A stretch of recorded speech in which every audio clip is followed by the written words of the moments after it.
And commercial free from the Best at Sea Entertainment Studios in sometimes sunny Central Florida, this is the Really Big Broadcast with Tom Drake, legendary comedy magician John Ferrantino, the producer Donnie Colassa. I'm BJ Odom, the voice of Best at Sea Radio. And back with us today, but this time with sound, Salvatore Assad. Also joining us will be Regent Seven Seas Cruise Director Margaret Lynn and hilarious comedy ventriloquist John Peasy. And as always on Wednesday, Mike Mayone, you know, the guy with the pitches. Plus, it's your birthday. Stupid criminals. Who got born and who did what? And now, here's the guy who honestly thought he would crash long before his laptop. Tom Drake! It's not over yet. It could happen. I could crash at this moment. Already I'm noticing a problem. What else is new around here? Anyway, welcome to the Big Broadcast. I know we are on Facebook. We're on Facebook on the Big Broadcast page. I think we're sneaking onto other places. I haven't made any. Where is everybody, by the way? I guess I'll let them in the program. There you go. Here we are. I love doing that. Dottie, it is on Facebook. It's on Facebook. You got it? Okay. Yeah. For some reason, it took a little while. I'm not sure about Twitch, but check it out for me, Bob Rio. That's why you're there in Tucker, Georgia, and I'm glad that you are. We welcome you to the Big Broadcast. Whatever people have to say, get it out of the way now because it's is just nutty beyond nutty today. At 10:20, Salvatore Assad will join us from yesterday's appearance because we did get his sound straightened out. Turns out he's a sound engineer, and he has audio interfaces that make this operation look sick. So his stuff was too good to be married to this stuff. So we fixed that yesterday. And then coming up at 10:40, the man with the pitches is here. And then after 11, Margaret Lynn is here from Regent Seven Seas Cruise Lines. That's the cruise line where they drink for free. Yeah. I get invited to that. And also at 11:30, very, very funny man, John Peasy will join us on the program. So, and I'm hearing all kinds of bouncing around. You hear that noise? Is it just me? Do you hear like I hear a little bit. Like there's something on somewhere else that I don't know about? Like this microphone or something? Oh, well, doesn't matter. I'll turn my headphones down. We are on the radio today. Oh, are we ever? In fact, I'm staring at the monitor right now. The radio is... you hear that? That is bizarre. Like somebody sawing your cables. That is absolutely bizarre. Then you're working on the yard. It's the gremlin underneath sawing the legs off your table. That is unbelievable. That's I don't know what the hell that is. How come BJ has a mic the size of a B-52? Why did he have a scuba tank on the screen? Why does BJ have a scuba tank for a mic? That is what radio broadcasters use. You see, this kind of a microphone right here. Shure SM Yomama 39B or whatever that. Why is this like the size of his chair? Because it's in the position of the square. It's closer to the camera versus further away. It looks like he can't even fit in the square. The microphone is bigger than I am. I know it. Well, good morning, everybody. Morning. Sound is all over the map today, too. We are still experimenting with Yard and Stream. It's the software called StreamYard, which is really the delay on this is horrible.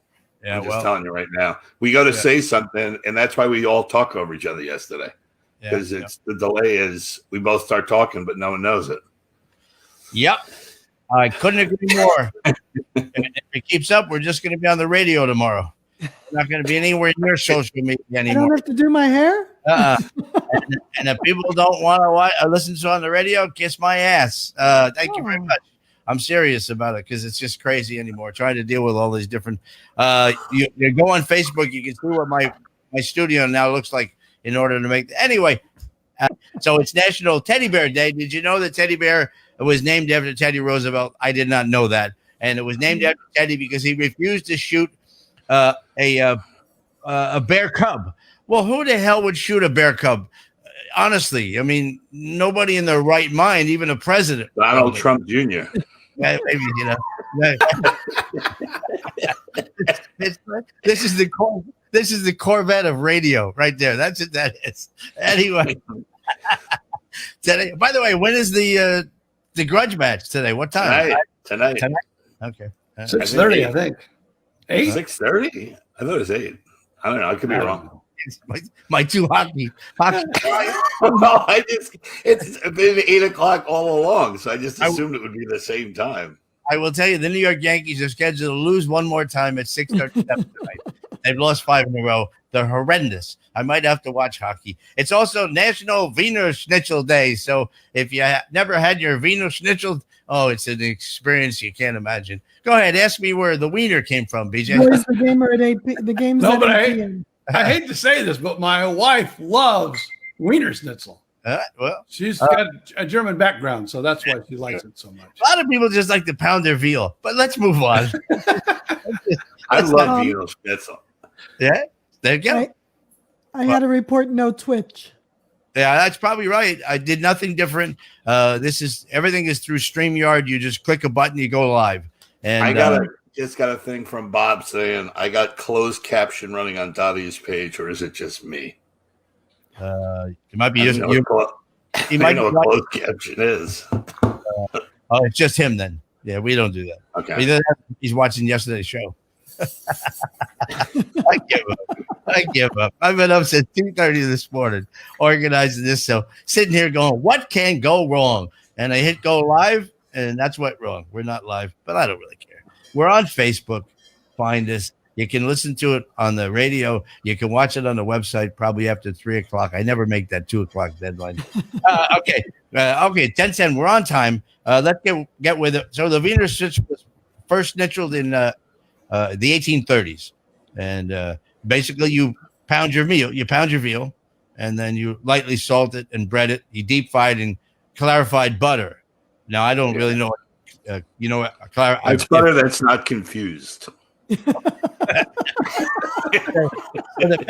best Wiener Schnitzel is when you smoke your onions and clarify your butters. No, not smoke your onions. You coax them. You coax your onions until they, what was it, bleed? No. Drain? What was it? Now we got to go back. What were they? Yeah. By the way. So they sweat? Sweat your onions. Sweat your onions. Sweat my onions. Oh, yeah, sweating to the onions. I remember now. By the way, I would like to make this announcement. I haven't discussed this with anybody, but if anybody is on the program tomorrow, you'll be getting a link for Zoom. Done. Just headaches. Just for the sake of the opening. The whole purpose of this is to be able to put up pictures of raisins on top of peanut butter or have a nicer opening. And the opening doesn't matter. It goes to hell in a handbasket anyway. Something get used to it. So maybe just to make it easy, you could start off on stream and then just switch to Zoom. Just to make it easy. You can have a whole other set of computers. No. But the other option is we just don't have an opening. Or I think BJ should run it. He's got the biggest microphone. Well, no. Or we have a live read. We have music and we have a live read right there. That man like Don Pardo and Ed McMahon, and we could stop it at any time and ask me how to say peasy. Well, I thought that's how you said it. I always want to make sure. By the way, John, stuff, BJ. Yeah, but coming up, birthday. I'm still working on my light. I'm still working on my lighting. 20 minutes in. Yeah, look. Okay. Should you do your birthdays or my birthday? Whichever. Here's the birthdays today. Michael Bublé. Who cares? Can't stand the guy. Sandler. I can't stand him either. I like Sandler. I like his movies. I hate him worse than the Giants. Yeah, I hate Sandler. Tom Wopat. He's a racist because he used to drive that car that had the Confederate flag on it. And Hugh Grant, Hooker Hugh. Those are the birthdays. And he didn't age well. Hugh Grant, I haven't seen. How about the Hooker? How's she look? Anyway, on the day in 2016, the government of North Korea fired a fifth and reportedly their biggest nuclear test. It was the biggest test I've ever had. It was unbelievable, this test. People tell me.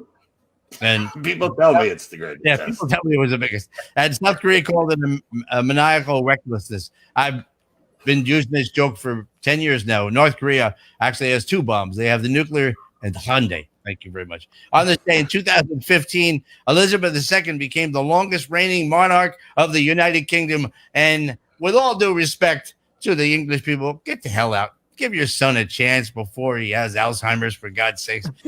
I mean, he's partly there. Look what he married. Okay, sorry. I'm just in that kind of mood. 1956, Elvis Presley appeared on The Ed Sullivan Show for the first time and basically was elevated to the rock and roll throne.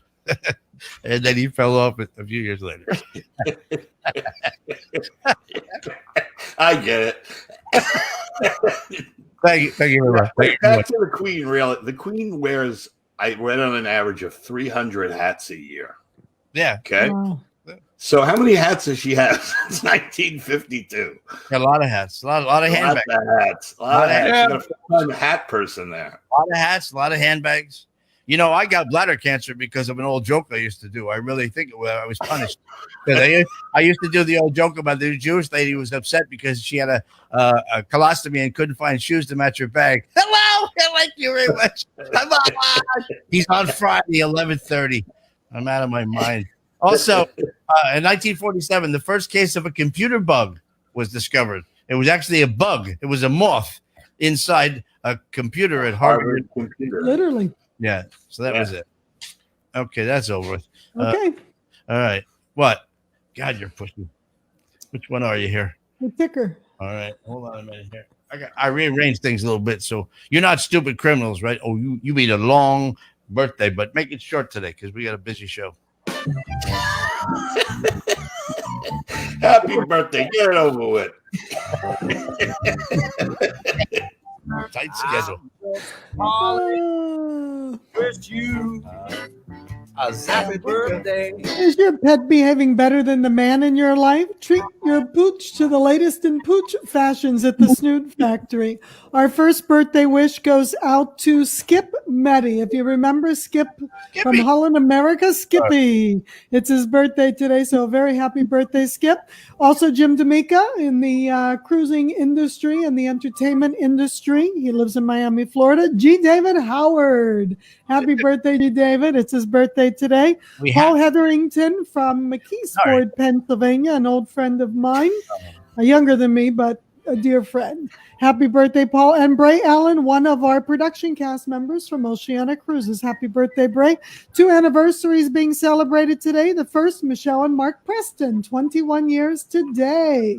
Happy anniversary, Michelle and Mark. And from Gossip Goat Soap, Amanda and her husband, Jason, are celebrating their 2nd wedding anniversary. So happy anniversary, Amanda and Jason as well. All brought to you by The Snood Factory, www.thesnoodfactory.com for all the latest in pooch fashions and fabulous facial masks for you or your very big microphone.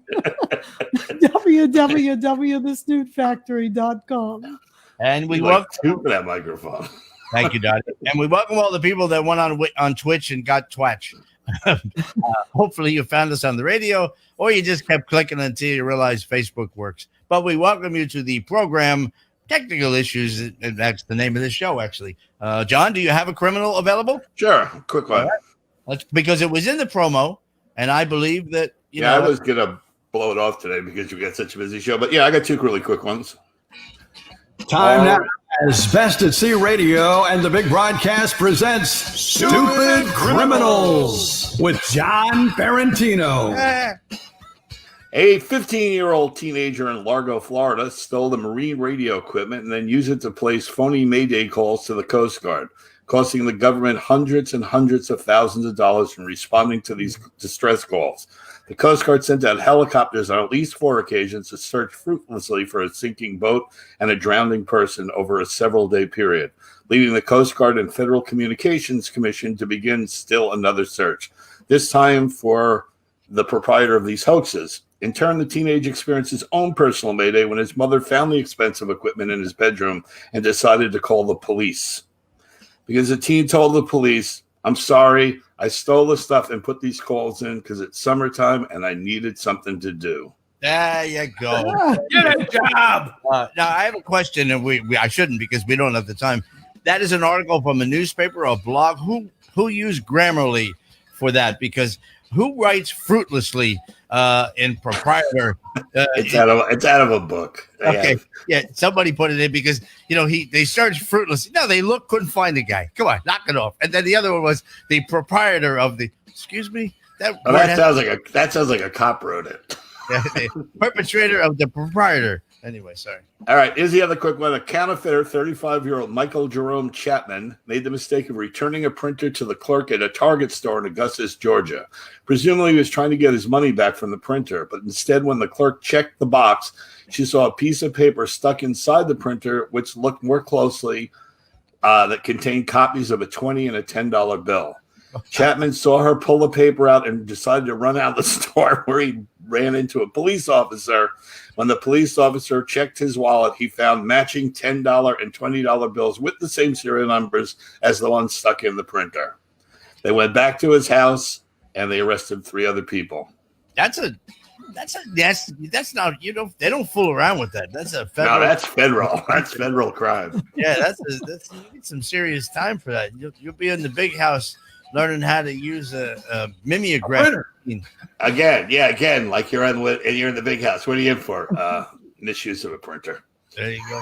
Yeah. I guess you got a big counterfeiting ring is what you tell the other guys. That's it. Hey, we're almost on time, a couple of minutes behind.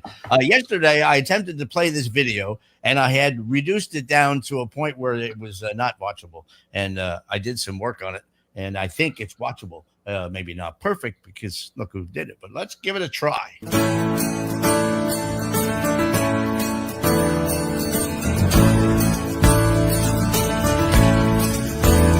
I've been down, but I've never seen it quite this bad before. Now the world's at war, each other's who we're fighting for. Stand your ground. We're miles apart, I'm right here by your side. Put away the foolish pride. Too many have already died. People get together, gonna see a better day. It's an uphill battle, but I know that we'll find a way. And do what's right for everyone. Now it's time for you to choose, 'cause love is the answer. Then there's no way we can lose. Count on me and count on you. Love is the answer. Then there's no way we can ever lose. Just as strong, 'cause the night is always darkest just before the dawn. And in the words of Solomon, this too shall pass, so pass it on. Warm below, till we kiss the sky and sail again the 7 seas. And a man to the Pyrenees, push a dancing can go the breeze. People get together, gonna see a better day. It's an uphill battle, but I know that we'll find a way. And do what's right for everyone. Now it's time for you to choose, 'cause love is the answer. Then there's no way we can lose. Count on me and count on you. How did he do that? How did he do it? Easy. I cut it in half and made it smaller. And so we welcome to the program the gentleman that wrote that song. I believe he wrote it. Certainly sang it. And he also ran around the beach there with his shoes off. Looked pretty cool. And he's a fabulous guest entertainer with every major cruise line. Dottie and I have been lucky enough to be with him on Oceania. Salvatore Hastard, thank you so much for joining us all the way. What part of Chile? I forgot to ask you yesterday. Good morning, everybody. Thank you for having me. Morning. Well, I'm in Viña del Mar. You've been there for sure. I have? Okay. Yeah. All right. So that's the coast, 1 hour and a half from the capital, Santiago. So it's a wonderful place. Just did you saw already the location of the video? Yeah. That's just 6 blocks from my apartment. Really? Wow, beautiful. So rub it in. And the wine. Oh la la. It's unbelievable and inexpensive. We don't use the word cheap. Inexpensive. Well, yeah. Oh man, That's right. That's a beautiful country.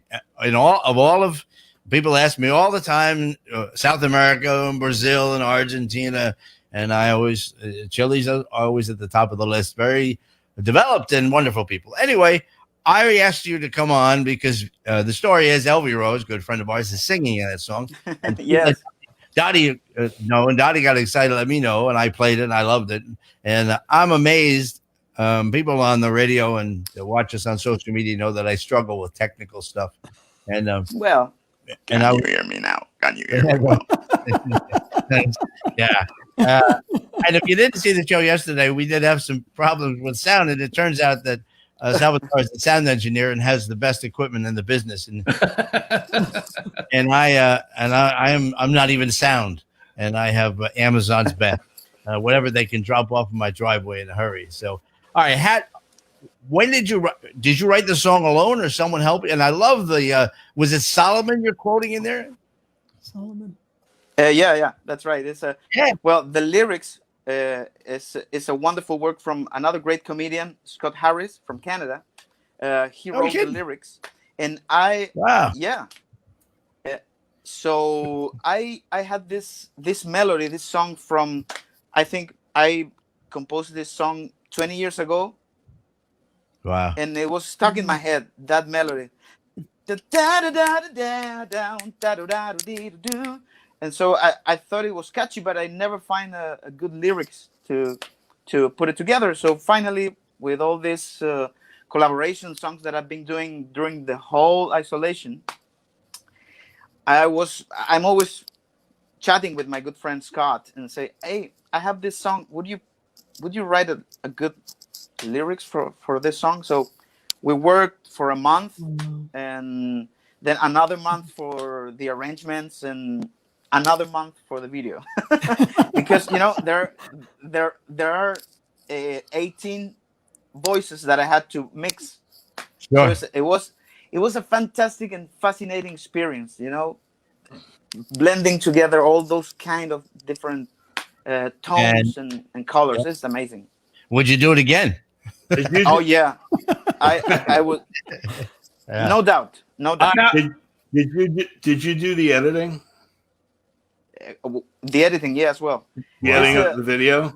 Wow. Yeah, I have a degree in audiovisual arts, so that's kind of that's what my. Yeah, the editing is amazing. See, I told you that's what he does. He already knew how to do it. So everybody's the editing is incredible.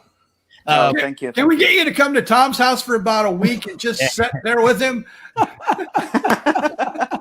Well, now I could ask BJ Odom up on the top, whatever he has on your screen, was in radio. We don't call this radio anymore. He was in terrestrial radio for 40 years, oldies and top 40, and he was a program director for several stations. And listening to that song, BJ, am I correct? That has a great hook in it. Oh yeah, that's definitely that. I mean, that's what you look for in a hit record. Everything. Yeah. So that's a huge compliment coming from an expert. So thank you. It's amazing. Now here's the problem with today's radio, though. You've got and I hate this, but if you're not a major label, you could have the best song in the world, and to get airplay is like the most. It's just so hard without a major label behind you, and that makes me just angry because sometimes I'd get great songs, but if it's not got a major label, you're not going to get on. Yeah, you're absolutely right. And on the other hand, you are competing on an incredible ocean of opportunities that are on YouTube. Yeah, and for I like calling this way, as a mere mortal, to have almost 2K views in a week. Wow, already. Because I'm not Justin Bieber, Yeah.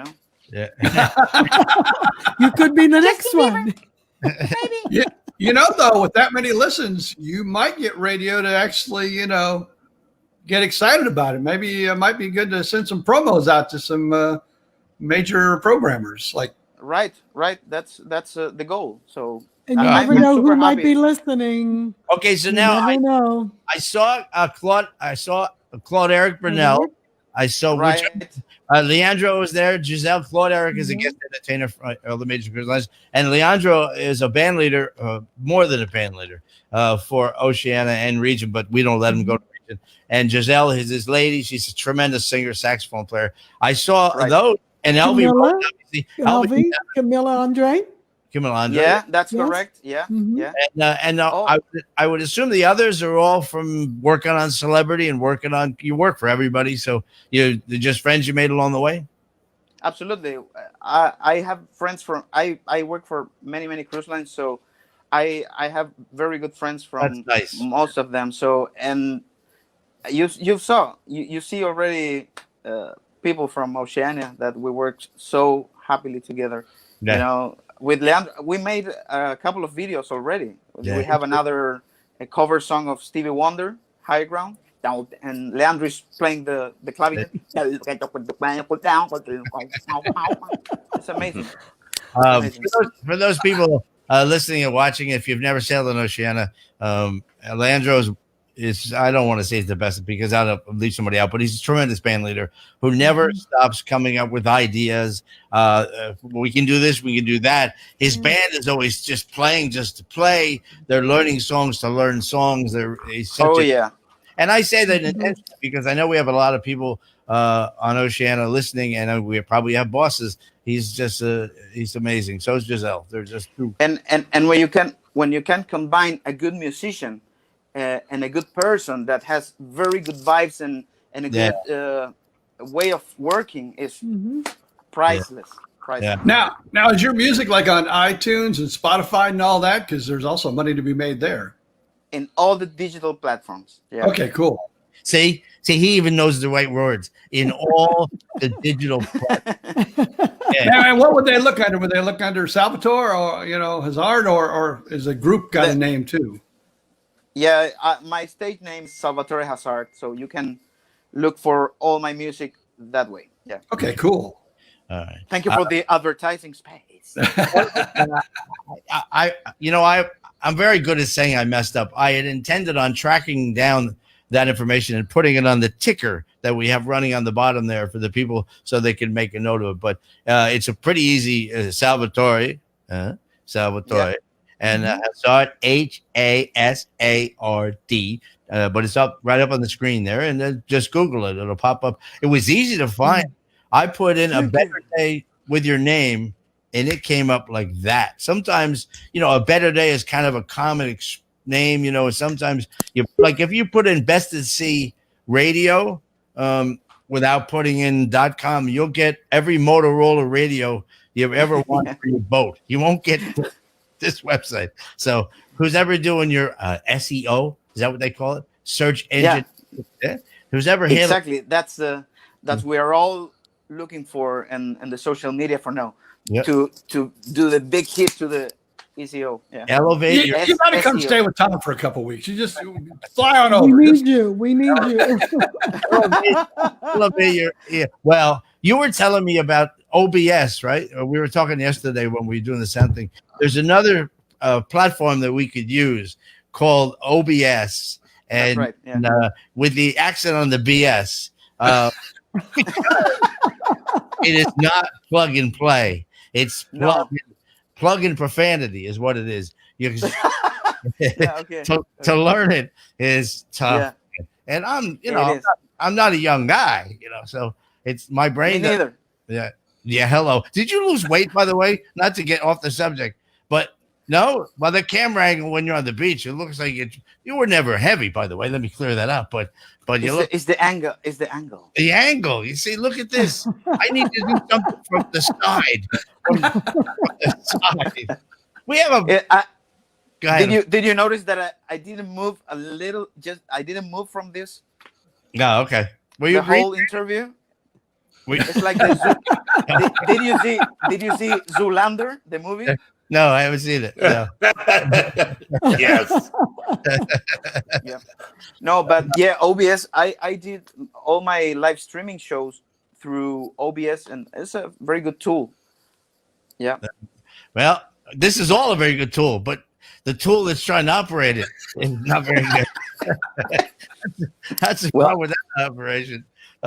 Tremendous. So go. You can just this is up on YouTube. It's called It's a great song. I listen. I tried to compress it and keep the whole 4.5 minutes, but this show started with just you John did a and good I. job, Tom. But as a background, John and I started alone. 2 weeks later, John joined me, and it was just John and I, and we have the occasional guest.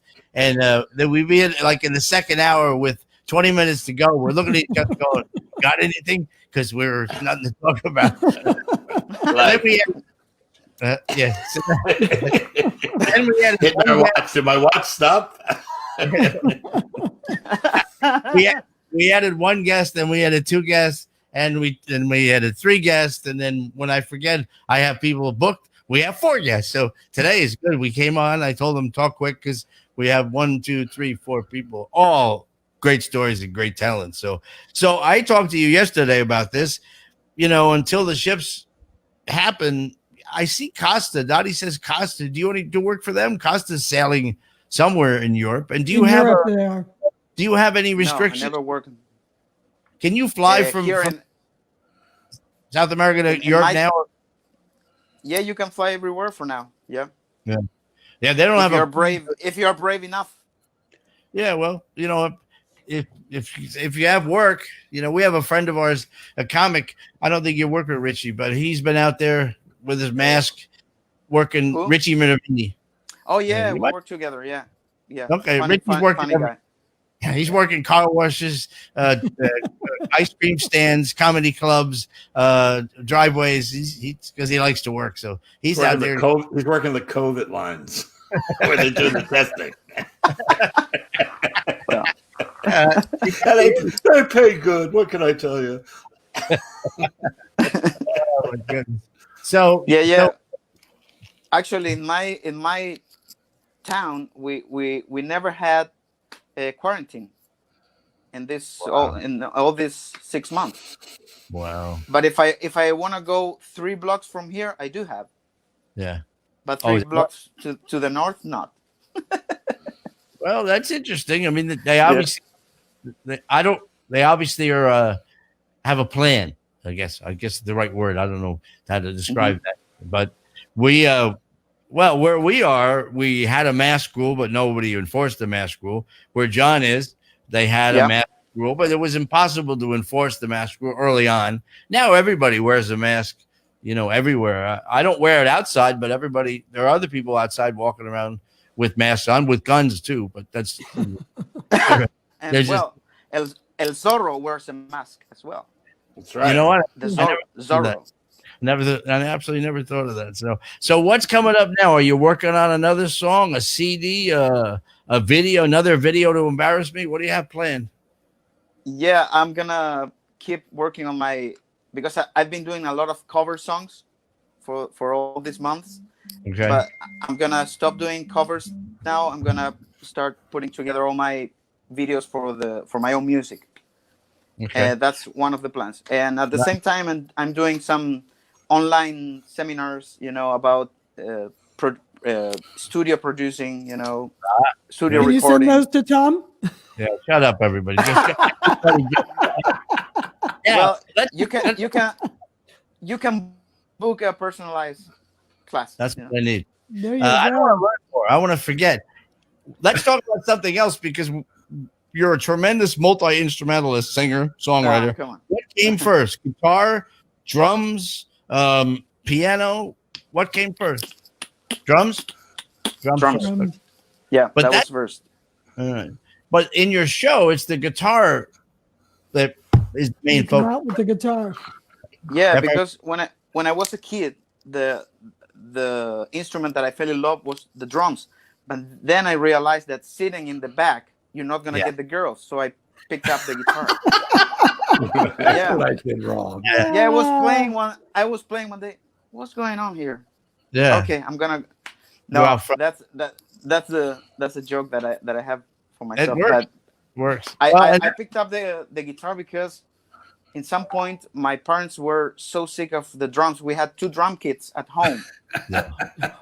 So I was a little kid and they sold both of the drum kits. And so I said, what I'm going to do now? Guitar. I started with the guitar. That's why. Yeah. And do you do any bebopping? Sorry? Do you do any bebopping? Like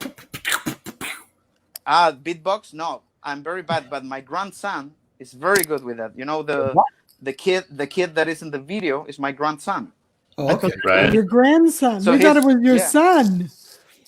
No, it's my grandson. So the guy is it's very good. All I know is you start young in Chile. Yeah. I don't know what there. Well, you know, it's interesting because then the piano. So did they sell the guitar then? They sold first they sold the drums, then they sold the guitar. So you went and found a piano? No, the piano is just because when you're studying sound engineer to be a sound engineer, you have to pick up an instrument. So I said, I already play the guitar. I'm gonna play the piano for this. So that's why the piano. I'm a terrible piano player, by the way. I just sing along with the piano. People can't tell them. They can't tell. They're easily fooled. I mean, I've been on trips for 25 years pretending I'm funny. They're easily fooled.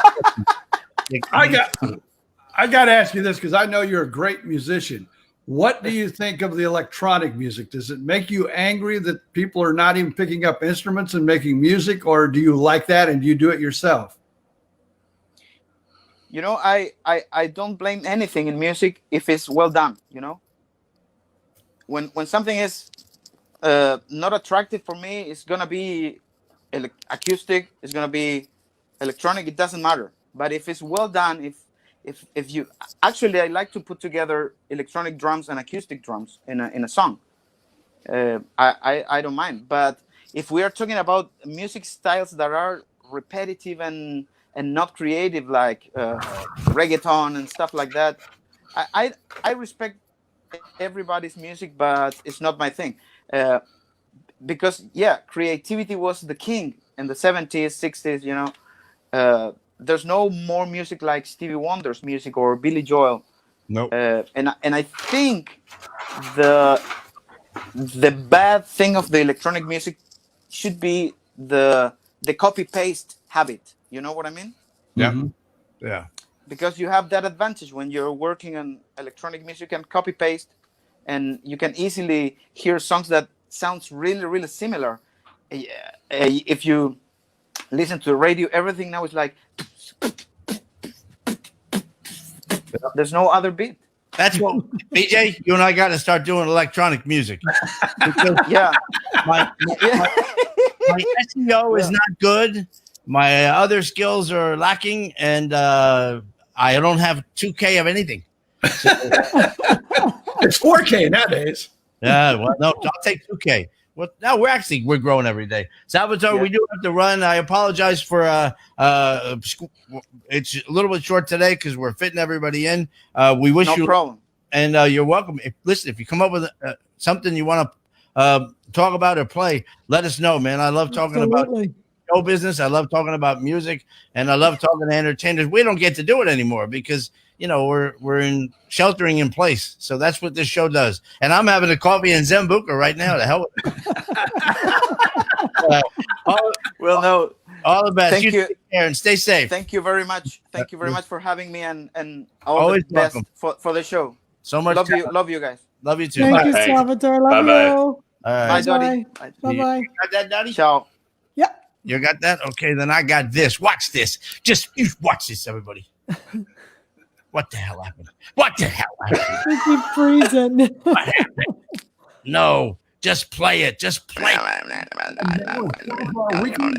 The man who finds mistakes, screw-ups, misspellings, and the mangled tattoos. His name, Mike Mayone, but we call him the man with the pitches.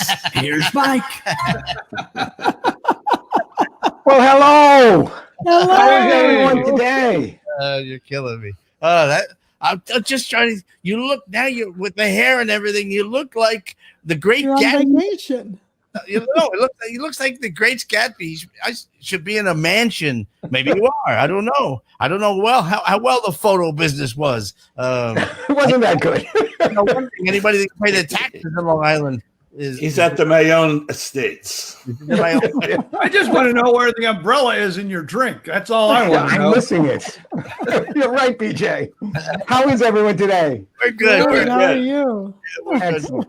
We just finished up talking to a good friend, great entertainer, who came on yesterday and had sound problems. So we brought him on earlier this morning. So I thank you for moving around a little bit. No problem. So Salvatore, and he wrote a wonderful song, has a great video, and they've been busting my chops, Mike, about how piss poor I am at everything technical. And we're using you look good in StreamYard.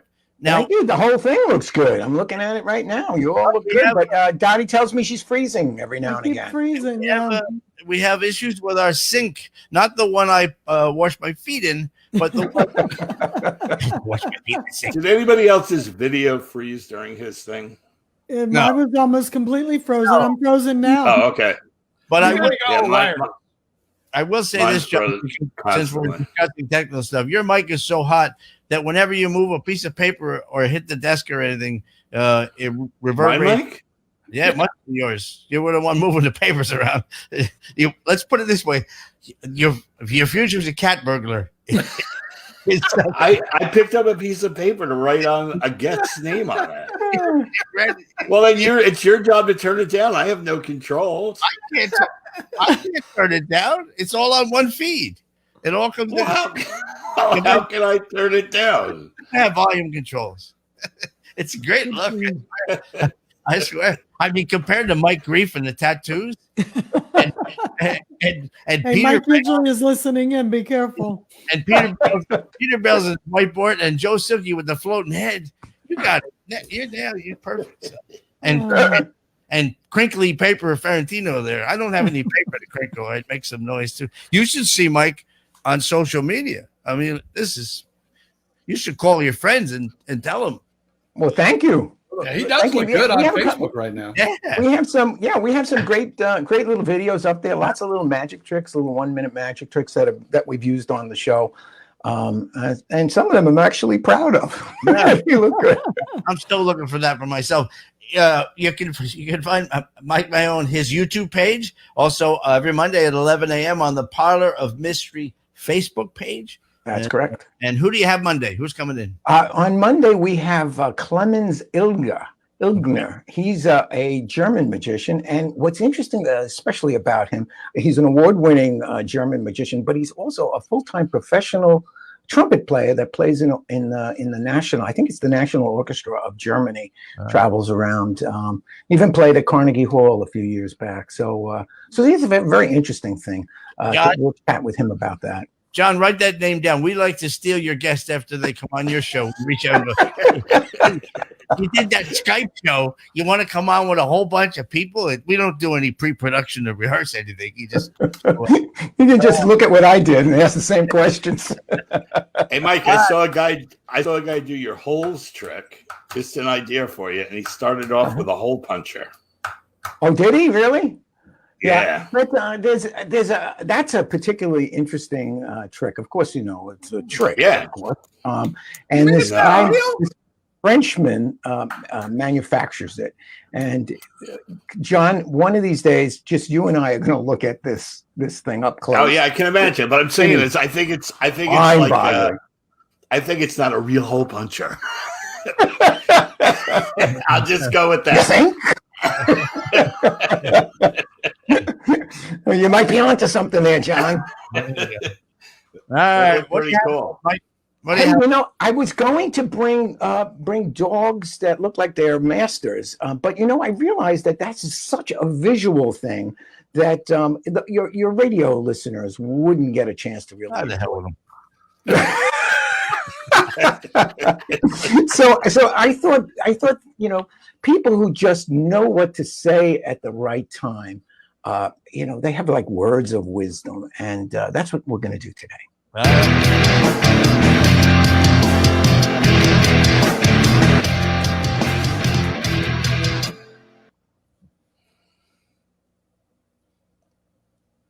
He froze? I guess that's his words. He froze. Where's the wisdom? Where's the wisdom? I'm out of here. I missed the cue. It happens.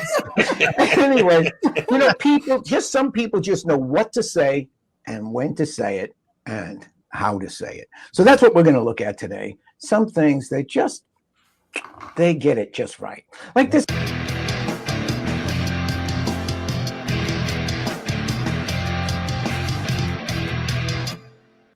You don't need to see that again.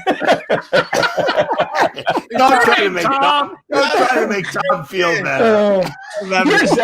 Here's an example of a man who just knows how to put things. He's got an application for benefits for unemployment, and his occupation is his reason for being unemployed. Everyone is home. Hey, now I agree with Gordon Ramsay, who put this up on his Facebook. Pineapple does not go on top of pizza. Period. That's it. Anyone disagree? I agree. No, I disagree. I love pineapple. Oh no, come on, BJ. I like you. He's a redneck.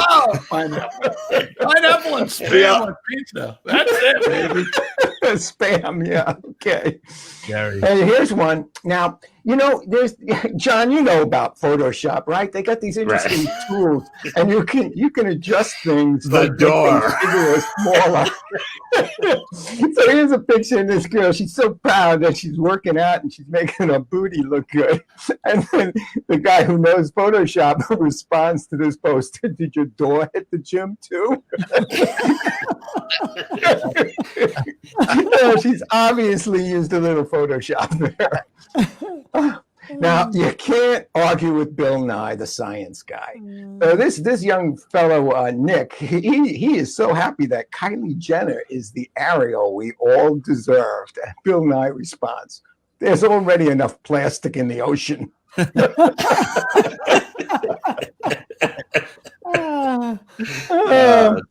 kids can be very clever too. I mean, they know what to say and when. He's got this test. There were 4 ghosts, then 1 ghost flew away. How many ghosts are left? 4 minus 1 equals 0 because ghosts don't exist. Yeah, exactly. I can't believe that's a PhD doctorate. Hey, now here's a man who knows how to correspond with his daughter without saying words. So her dad finally found out about her tattoo and won't stop giving her crap for it. So it's a little, I don't know if you can see her forearm. She's got a knife tattooed on her forearm. So dad decides that he's going to reciprocate with knives. Nice. Looks like he's got one on his arm too. Yeah. Now dads are clever though. Here's another dad who speaks without talking. And she sent this cute little picture of her with these little flowers in her hair. And dad responds in kind. Now, in the office, there are lots of times that people write really poignant things. Like this on this little flyer, it says, "This machine takes your money and gives you nothing in return." Someone added, "Just like my ex." Hello.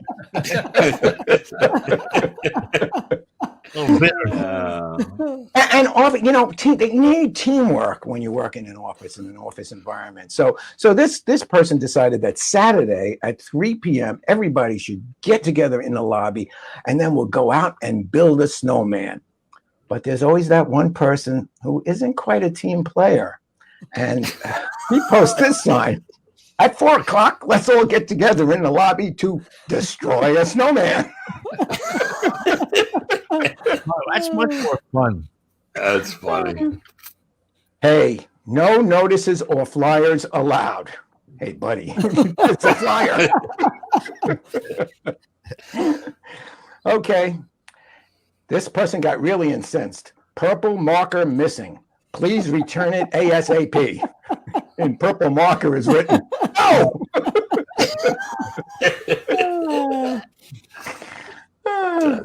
You might see this in your doctor's office. Please don't confuse your Google search with my medical degree. That's a great Oh, God. Yeah, that's so true. That's perfect. That's but isn't it? But don't you look up everything? You get everybody does. Your knuckle hurts. Knuckles. What's the matter with my knuckles? Oh, I don't, because man, you do that and then you think you got it automatically. Oh, yeah, that's true. That's true. I get if anybody has an ache or a pain and they describe it, I automatically have it. Now they have a special in this supermarket about for these frozen French fries, and somebody knew that Grant just ordered too many fries, which is what the sale is all about. Perfect. Look at the label on the maple syrup. The Original. original.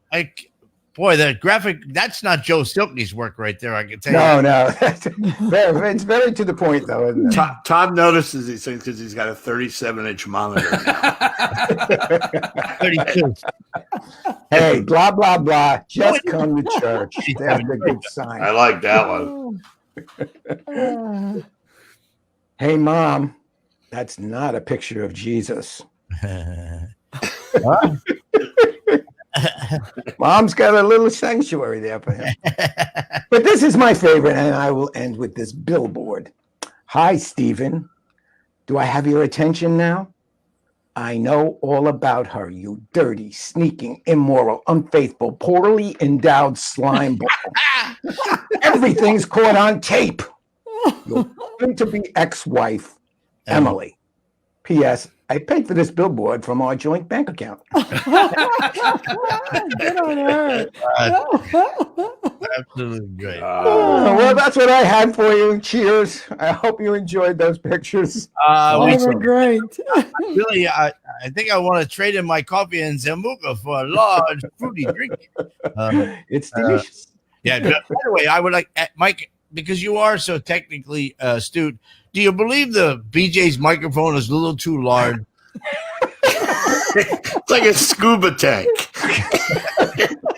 You know what it is? You know, it's like those guys who carry those big guns. What are they making up for? I heard you went there. Oh, you have a big mic. Yeah. Don't talk about my little mic. Yeah. Move it back. Just pull it back, BJ. That's the cool. Leave it there. I love it. It's the Corvette of radio right there. It's the funniest thing ever. It looks like he gets in it at the end of the show. Until tomorrow. That's where I sleep at night. We were always hiding our mics. I'm so frustrated with everything to do with social media anyway. And we are on the radio. And Mike, you weren't on yesterday, so you didn't know that about 7 minutes into the show yesterday, the computer that operated the radio stream just went south. And it wanted not a 3-day weekend, wanted 4 days off. So we were on the radio yesterday. I replaced it with a Geeks and Gamers desktop computer that's only running radio, and the quality of the audio is so much better than it's been. It's not going to skip anymore. So we're bringing our microphones back, and this is a radio show that happens to stream on social media as opposed to a social media show that skips on radio. That's actually a good idea, actually. And you know, there were a television show. Wasn't the guy in the morning? What's his name? So many of the radio shows used to have video of the same, and you'd see all the gear and that kind of stuff. And it looks fine. I might do that. I might drop the green screen and just put in some cameras so people can get an idea of the amount of effort that I've exerted here.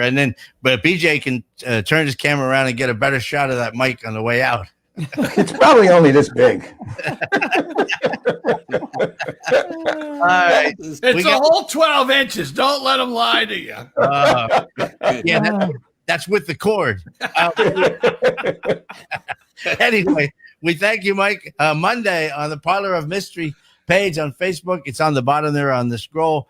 I can't pronounce his name. He's a tremendous German magician who's also a trumpet player, of course. And that should be an interesting show. Do you speak German?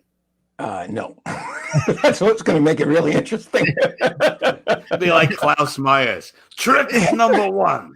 We got to scoop. Thank you so much. It's my pleasure. I'll see you next week. And I needed to really, see you next Wednesday. Appreciate it. Okay. Thanks, Mike. Right. Bye. Bye. Dottie. We're going to go ahead and do Dottie's update, which is oh, what a beauty. beautiful morning. Oh, what a beautiful day. Yes, it is, Bobby. I got that right. Nailed that sucker. I don't hear anybody applauding. Everything going my way. You moved, Mike. It went down. Oh, what happened? It went down. Forgot to feed it Viagra. All right. And now this is a lot of fun to welcome to the program somebody that I've known for a bunch of years, maybe 13, because Margaret was on Oceana when I first joined there prior to Dottie joining. And then she snuck away to Region 7 Seas where the liquor is free. And we welcome to the program one of Oceana and Region's great cruise directors, Margaret Lynn. How are you, Margaret? Good to see you.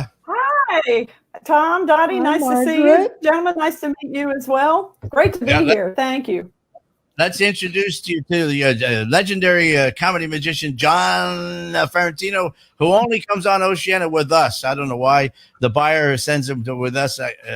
He doesn't have any court orders or anything. And then that's BJ.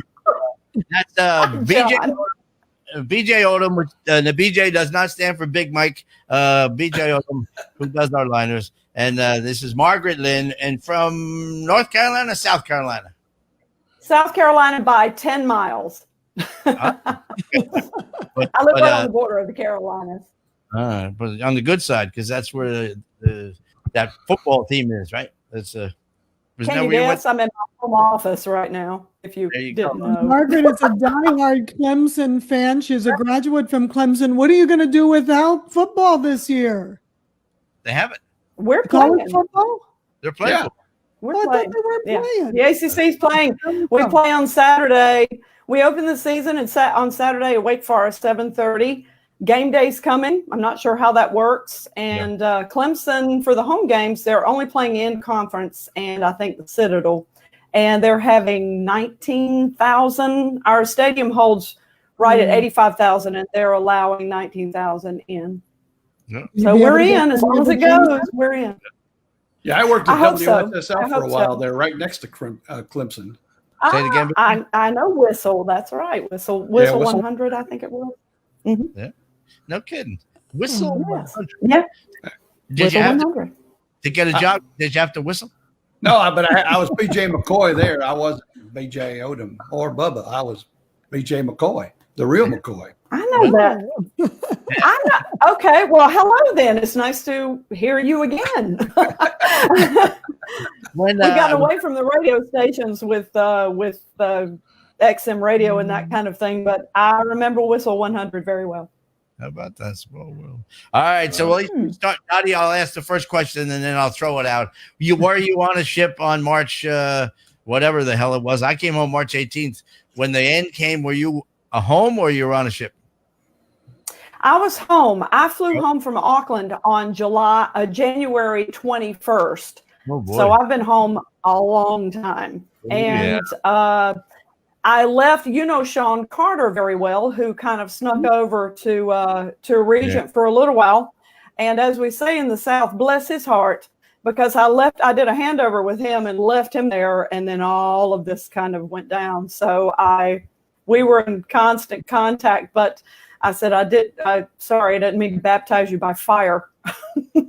Was that your first Regent contract? Mm-hmm. Oh, wow. It was. Mm-hmm. Oh. For the cruise people interested in cruising that have never traveled on Oceania Region, very quickly, Region 7 Seas is the luxury cruise line. It is all inclusive. It's all suites and it's all great. I mean, it's just the suites are huge and they have one event, a welcome aboard thing in the hallway, right, where everybody you can describe our block party. Yep. Yeah. Towards the beginning of the cruise, we usually, you try to, how planning is, you try to time it where we've already left and maneuvering is over and but not too close to cocktail hour or dinner. But I come across a public address system into the suites as well. And the cruise director invites everyone to come out into the hallway where the housekeeping and bar departments have canapes and wine to be served. Grab your wine glass, come out into the hallway, and wine and canapes are served. While the guests are enjoying wine and canapes, the captain, general manager, and cruise director literally make a mad dash through every single deck, meeting and greeting everyone who's come out for the block party. It's a lot of fun. It's a lot of fun. That's what you have to do for the rich people. You know, it's a different deal altogether. Rich people don't want to meet in like a lounge and where it's comfortable. Let's do something different. So I saw a time lapse version of that one time. It was hilarious.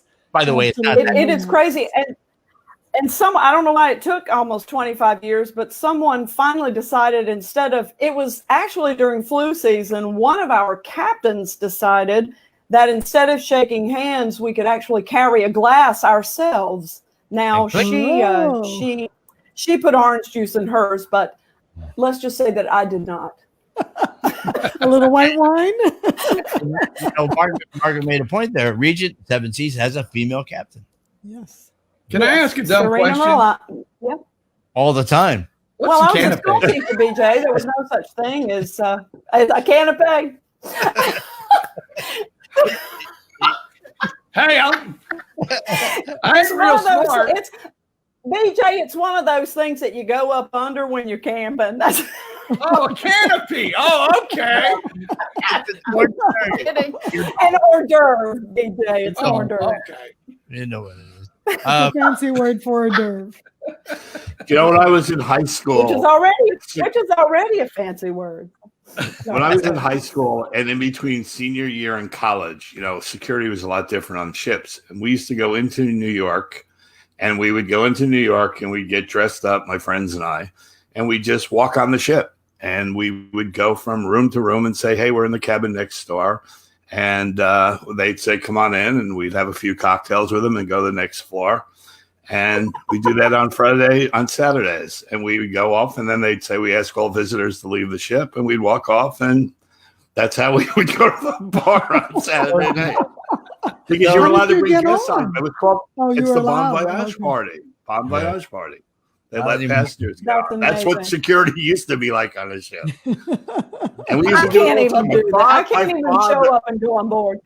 My father gave us the idea for you guys to know. John's father goes, apple not falling far from the tree there. And they knew my dad really well. And John's father not only was a great guy, he ended up being a dance host on NCL for a while. That was a blast. Yeah. He couldn't dance, but the women loved him. I mean, absolutely. He bought drinks for them all the time. He talked with them all the time, but just couldn't dance real well. Like he said, he goes, they want somebody that dance like their husband did. They don't want somebody that's intimidating them. That's true.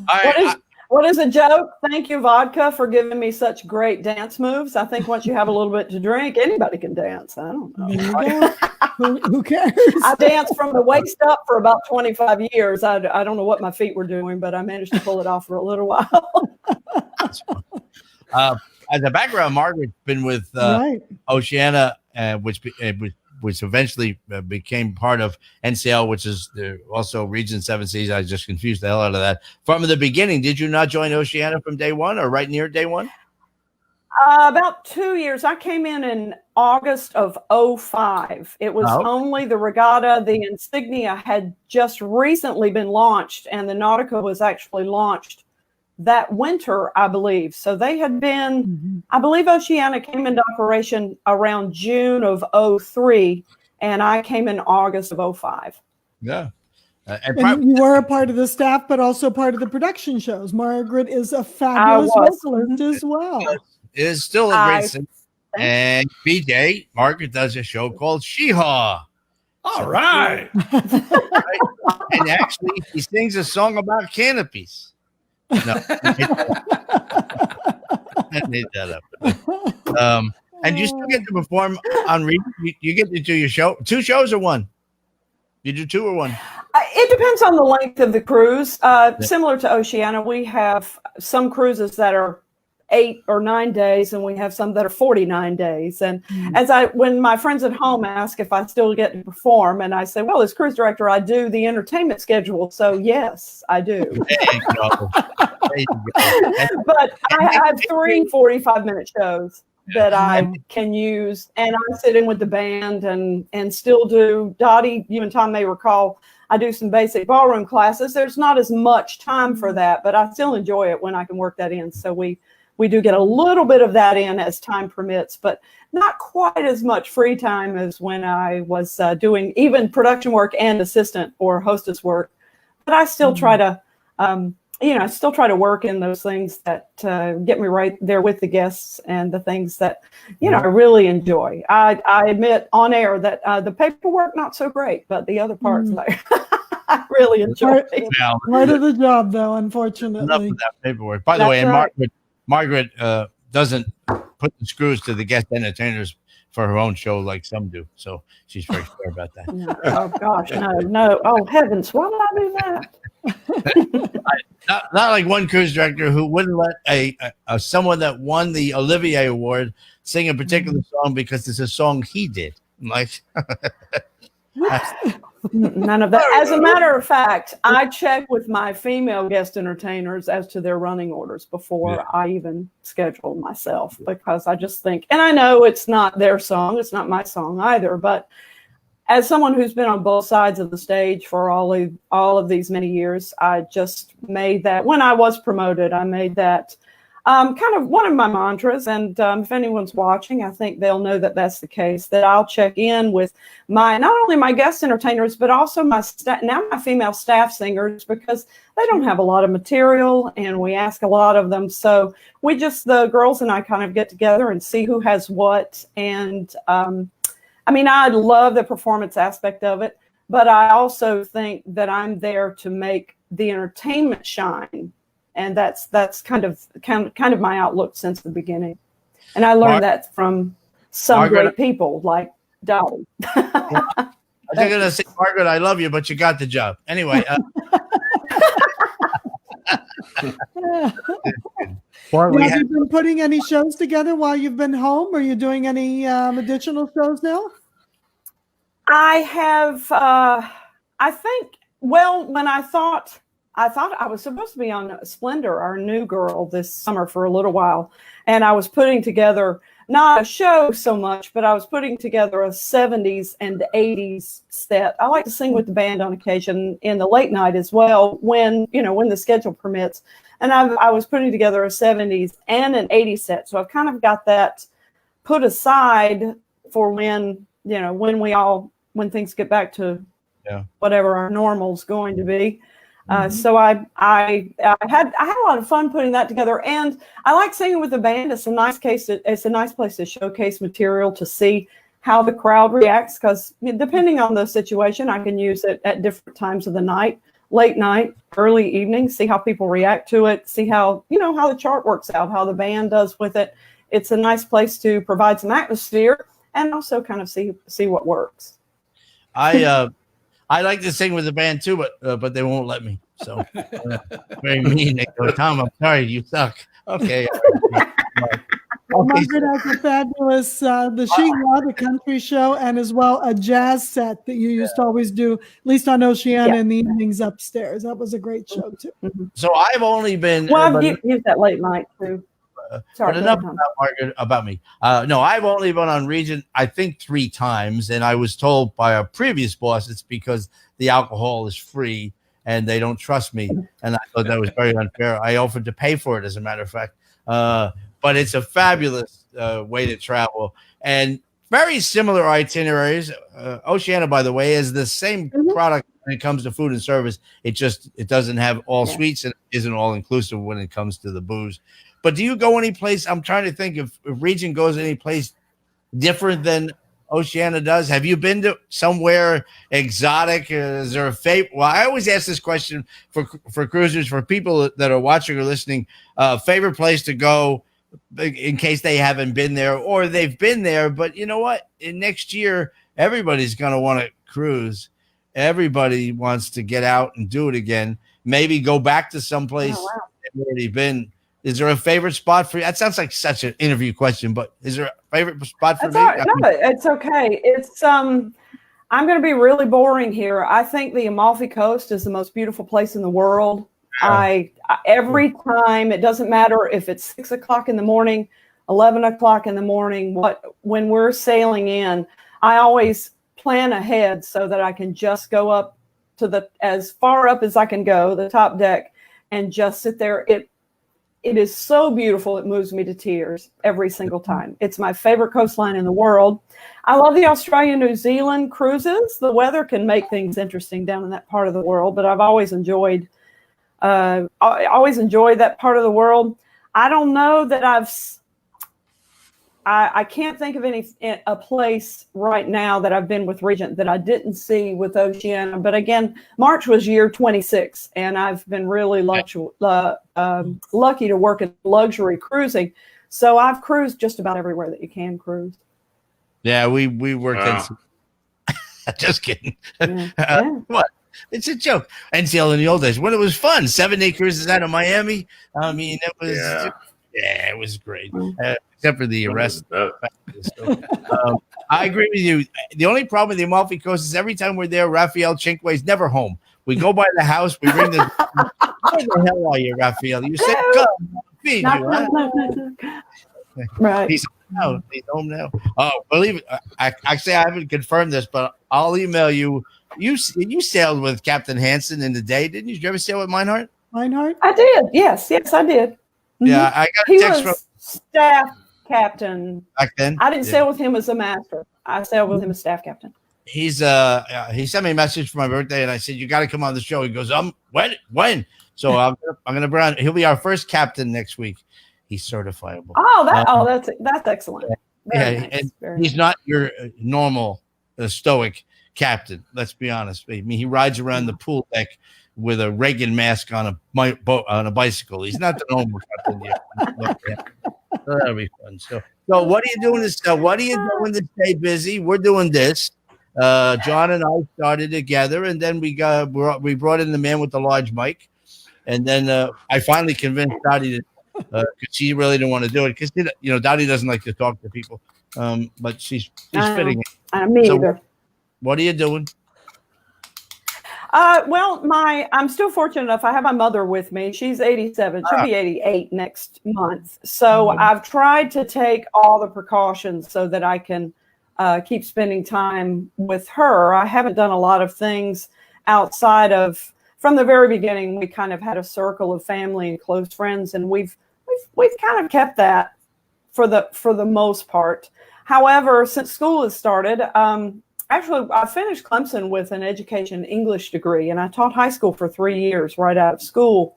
And I've been helping with virtual school. I've been doing a little part-time tutoring with parents who, when all of this started back in the spring, the parents were home too. And when the school year started this year and the kids were virtual and the parents were already back at school, I found a little bit of a demand for that. So I've been helping some kids with their virtual school.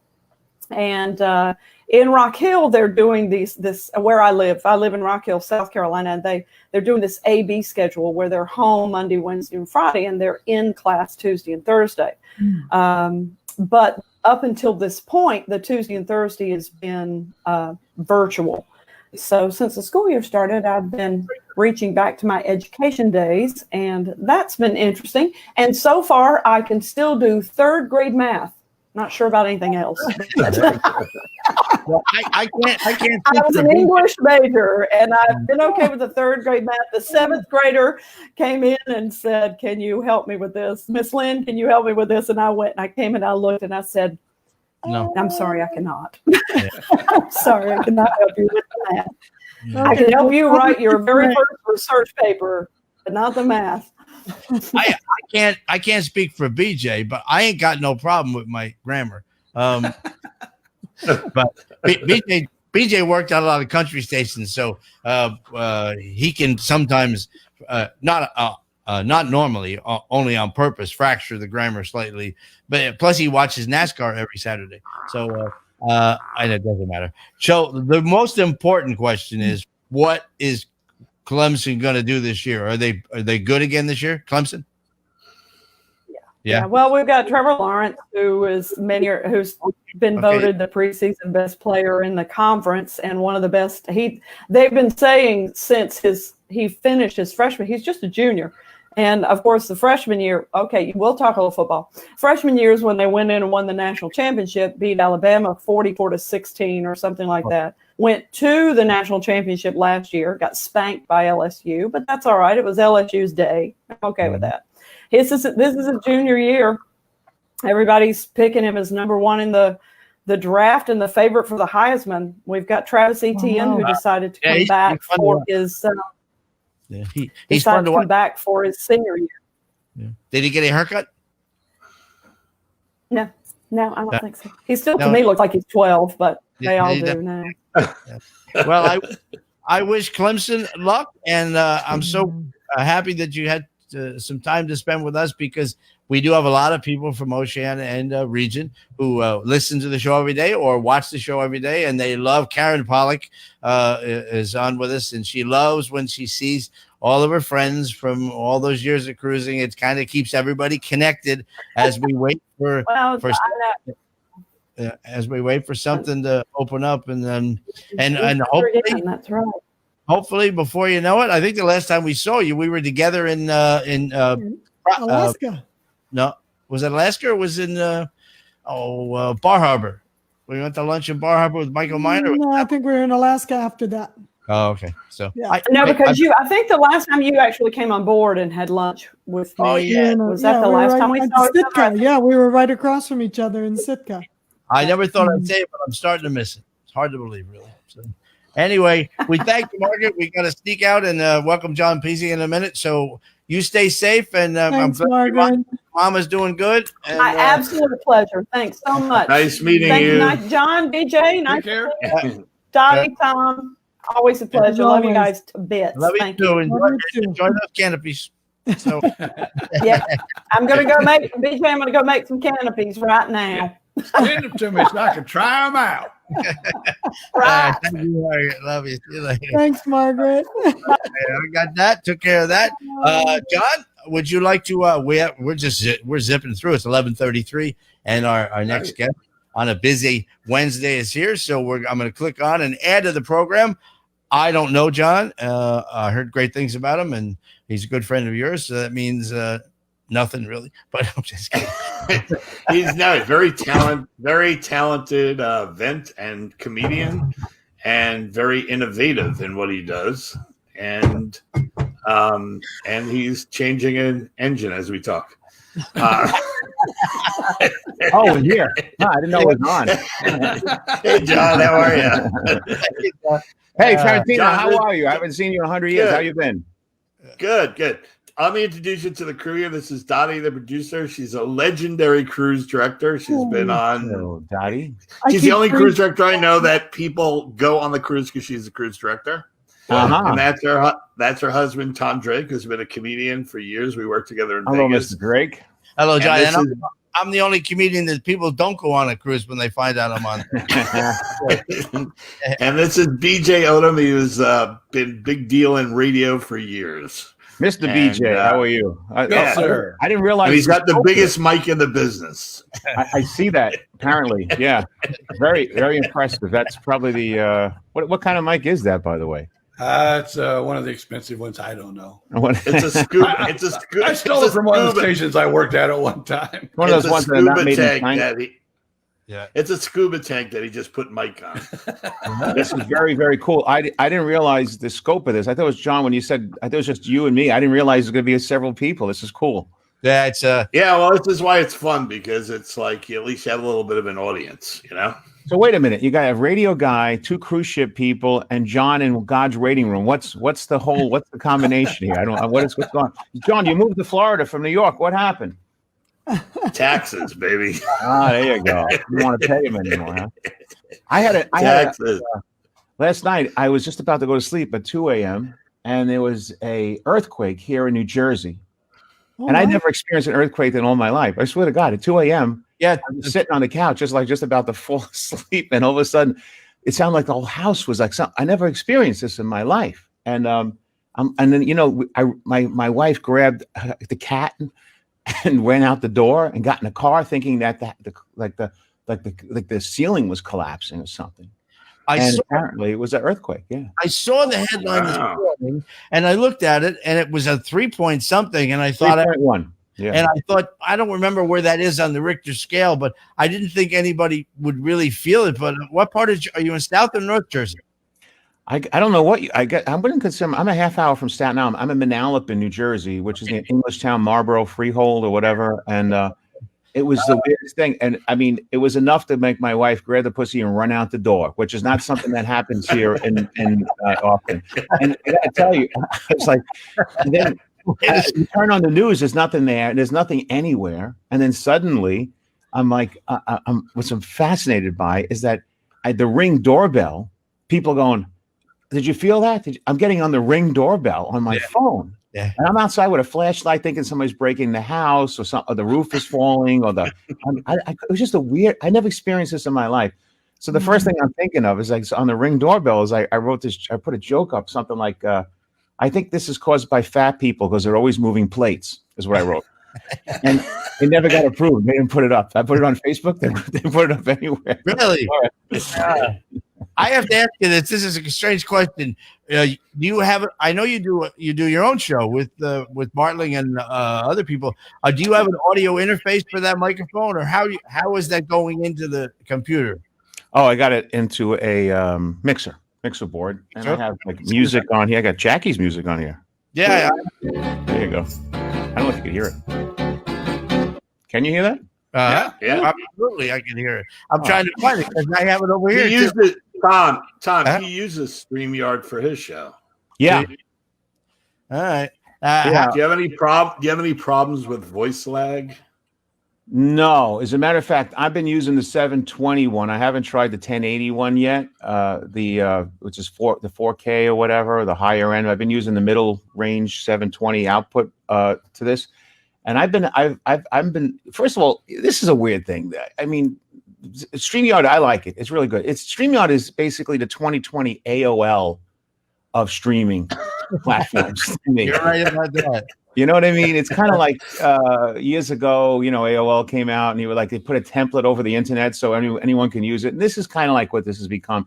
I think it's an introductory kind of thing. But in reality, the key is to go into I guess OBS or one of the other backdrops that We had earlier this morning. We had a entertainer on from outside Santiago, Chile, from Chile that joined us in the program. He's a great guest entertainer, but his degree is in sound engineering, and he mentioned to me yesterday you'd have to go into OBS, but it's not plug and play; it's plug and profanity because it's so difficult to learn. That I hesitate. Well, it's Tom, it's more interesting than that because I noticed when I first came in here, I knew nothing about OBS. I had originally bought this $1,000 software program. I think it was called TeamViewer or Team. It was it was the ultimate broadcasting studio before OBS. I bought it a couple of years ago, and it's like Chinese. Learning Chinese to me it was really, really difficult. I was disoriented. It was so Chinese. So when OBS came in and I first started playing with it, I could not get a grasp. I'm like, I don't know if I'm OCD, ADD, or just stupid, but whatever it was, it's like really difficult to get involved with.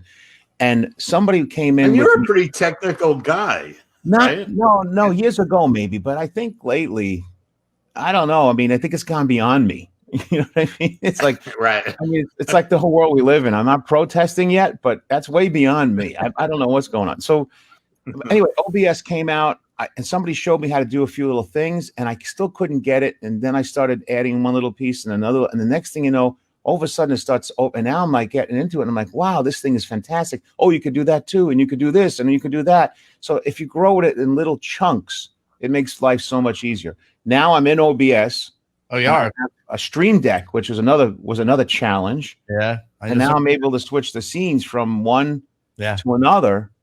And it's so cool because now it's like animated, It's like I started playing with music and things like this, Yeah.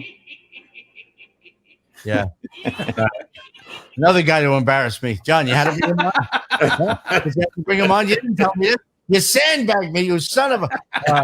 Sandbag. I have a good, and I'm sorry if this bores anybody that's watching or listening, but You're right. It's a me, and I got up early.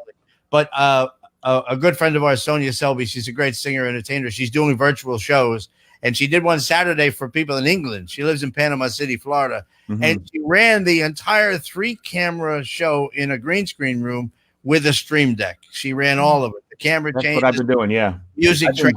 Same thing. And I've been looking at it. My wife will be turning color now because you can't imagine the crap that's in already done. But I'm looking at it now. Anything to this, honestly, this show, we're so lucky. John brings on lots of great people. We bring on people from the cruise industry. The content is really, really good. BJ has the largest mic in the Northern Hemisphere.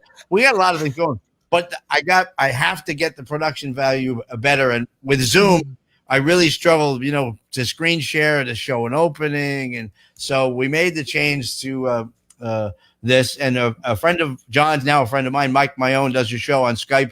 He uses Ecamm Live. And I think the Ecamm is going through wirelessly, right? It's not the direct connect. No, it's just only Mac. By the way, we have 7 tech guys outside, very excited with their hands in their crotch as we're talking about this right now. This is like, come on. You're right. Can you talk about some gigs? Come on, talk about some gigs. Oh, I want some gigs. So, are you doing Zoom shows from home? I have, yeah. This is how it all began. So I had COVID back in March, right? I was doing Purim events in March in Long Island, and I got COVID. So there you go. Yeah, it's actually, that looks good, John. Actually, it gets rid of this double chin, doesn't it? That's why I like the mask. And so that's what I've been opening up my Zoom shows. I tell people, I said I've been practicing safe distance. I stay 6 feet apart from my wife on the couch for months now, and we've never been so close. That's my open line. But yeah, this I had gotten that COVID back in March, and suddenly when I came out of that, and I had like 30 shows booked for May, 30 for June. I was January, February was the greatest months in the last couple of years of kicking butt, and suddenly I'm in my office. I see everything being wiped away from me, sucked away. I mean, like every day, cancellations, refunds. I did the whole calendar got wiped for the next couple of months. So when I was sitting here and people talking about doing Zoom shows and things, I was really against it. I was extremely against it. I felt like this is the most ridiculous thing. You can't connect. It's not really the same. You're a performer. You guys know. So, and then I kept thinking too, and then I started seeing a lot of performers and singers and magicians and comedians in their living room with mic stands trying to do their act to people and stuff. And it kind of disturbed me on some level. I kept thinking it was a narcissistic or egotistical thing because we have to go out and, pound our manlyhood out and show people that, look, we're here kind of thing. It kind of bothered me. And I kept thinking the reason that what's missing here is value. And then I thought, wait a minute, that's the key. If you could do something online here that has a value to it, that people really want to see, then maybe this is a great venue. So I started getting into the technology stuff a little bit and learning it. I did a couple of Zoom shows and a couple of these shows. And next thing I know, I said, I'm going to do a show where it's not about, hey, look at me, but let's go look at other people and see what value they have to bring here, like you're doing now. And that's been so much fun, whether it's right or wrong. To me, it feels like it's purposeful. It's virtual is not going away. Companies have figured out, you know what? We don't need to, when this is over, we can have a quarterly sales meeting and we can do it with a Zoom meeting or a Microsoft meeting. And we can bring in entertainers virtually to entertain them without having to pay for the hotels. John has a good friend who's doing virtual shows with Magic, and they're doing 4 or 5 a week. And big corporate shows for like Citibank and American Express. And I agree with you. I thought, there's, what is there? 10,000 years of comedy on YouTube right now. You can watch all the comedy you want, but not live. And, you're a ventriloquist. It's different, but Magic, especially, there's nothing better than if the trick doesn't work. Agreed. And if it's recorded, it's never going to mess up. I'm kidding, by the way. But live, hey, it might go south, and that's the best part of the whole damn show. Or if the comic is doing it and he's feels like he's struggling because there's nobody in the room except the wife who's 6 feet away, and heard this crap already. So yeah, there is the connection problem, Tom. That connection, still the reality of the connection is not like people in front of you at a club. As a matter of fact, when I first started going back out to do it in front of people, I came home elated. My wife was like, What are you doing? I said, oh, it was so great. Everyone's laughing. It felt so good. I was back there. They're laughing. And it felt like it's like that's the magic. I actually missed. And by the way, I missed not getting it back. I missed giving it away. Honestly, I realized it kind this whole COVID thing. And by the way, I don't mean to come. I want to tell dick jokes, but I didn't mean to come in here and get esoteric. Listen, we stole Jackie for that on Fridays. Oh, right. Jackie comes in on Fridays, and my wife is a cruise director for 31 years, and Jackie tries to tell Dottie jokes he thinks will work on a cruise ship, and he does really well for about 11. And then get some nun going down on another priest joke or something like that. Yeah, the train's going down the track perfectly, and then it starts to wiggle, and about 12:15 it goes off the track. totally off. It's funny because comedians, it's almost like comics don't understand. A lot of comics, I realize, I do shows in all different venues. Like last night I did a Jewish wedding, and they're conservative, really Orthodox, black and white, everyone. I walk in like I'm from another planet, basically. Yeah. I go, what are you doing? I'm the goy next door. Yeah, exactly. And I get it. So I understand this line. It took a while to get that line, but it's so funny. Most comics and Jackie, and I love Jackie. He's my favorite, but most comics don't get the line. I think it's almost like people in the porno industry, they look at it all of a sudden, like, in the beginning, it's like this, you're the man, then it's a woman, then it's the woman, the man, and next thing you know, it's the goat and the sheep, and it's like nothing is effective to you anymore. It goes too far. And now somebody says, hey, you got to go do soft, and you're like, what are you talking about? It's one extreme to another. Well, we built our audience up from the cruise industry. That's where we came from. So in the beginning, it was all people that have sailed with us over the years. Well, we've been doing it forever. And on the radio first, we just streamed on the radio. And then we woke up one day and said, okay, we'll go social media. And then it really kind of took off. And so we have people from pretty much all over the world who watch it for the entertainers. Johnny gets a lot of great people coming in. And honestly, I say this with humility, comics especially like coming on the show because there's other comics and we laugh at the jokes. We laugh because I especially laugh. I die when Jackie's on, and Jackie likes it because we're all laughing, and even when we can't get rid of him because he doesn't even say hello. We go, it's Jackie here, and all of a sudden he just rattles off 30 jokes in 8 minutes before he even says hi. And that's so great. And the funny part is that the show I've been doing with Jackie is called and which is like, this show has been a lot of fun too. It's Stump the Joke Man, and I do it on usually Mondays. This last week I didn't do it because I had these gigs, but the thing that's great about Jackie with this is that I'm so happy. Everything that we do here lives forever in the air, forever. This doesn't go away. Yeah. And so I asked Jackie a question like independent of the jokes. Jackie, I have this picture. What does this mean? When did this happen? What happened? Nobody has that. Yeah. That like really that timeline of history about what you're thinking in 1978 and 1980. And John, you know this. You've been doing this a long time, Ferrantino. You know that it's like, all the things that we've done throughout our lives. And it's so interesting to get a perspective or an idea or somebody from something that's going to live forever later. God forbid Jackie drops that or I drop that. Anyway, but it's cataloged there in the cloud somewhere. And I kind of really enjoy having that up there. Yeah, I have. All right, let's talk about you a little bit. Hang on, let's not talk about me. Let me make one other point though that I find really important here. I'm sorry if I'm all hyped. I just woke up after 5 hours of sleep after the hurricane. The one point was that when I first came back doing those shows, right? I came home so excited. The point I wanted to make was this whole COVID thing taught me something really amazing, and it taught me that what we do as performers is not about what you get.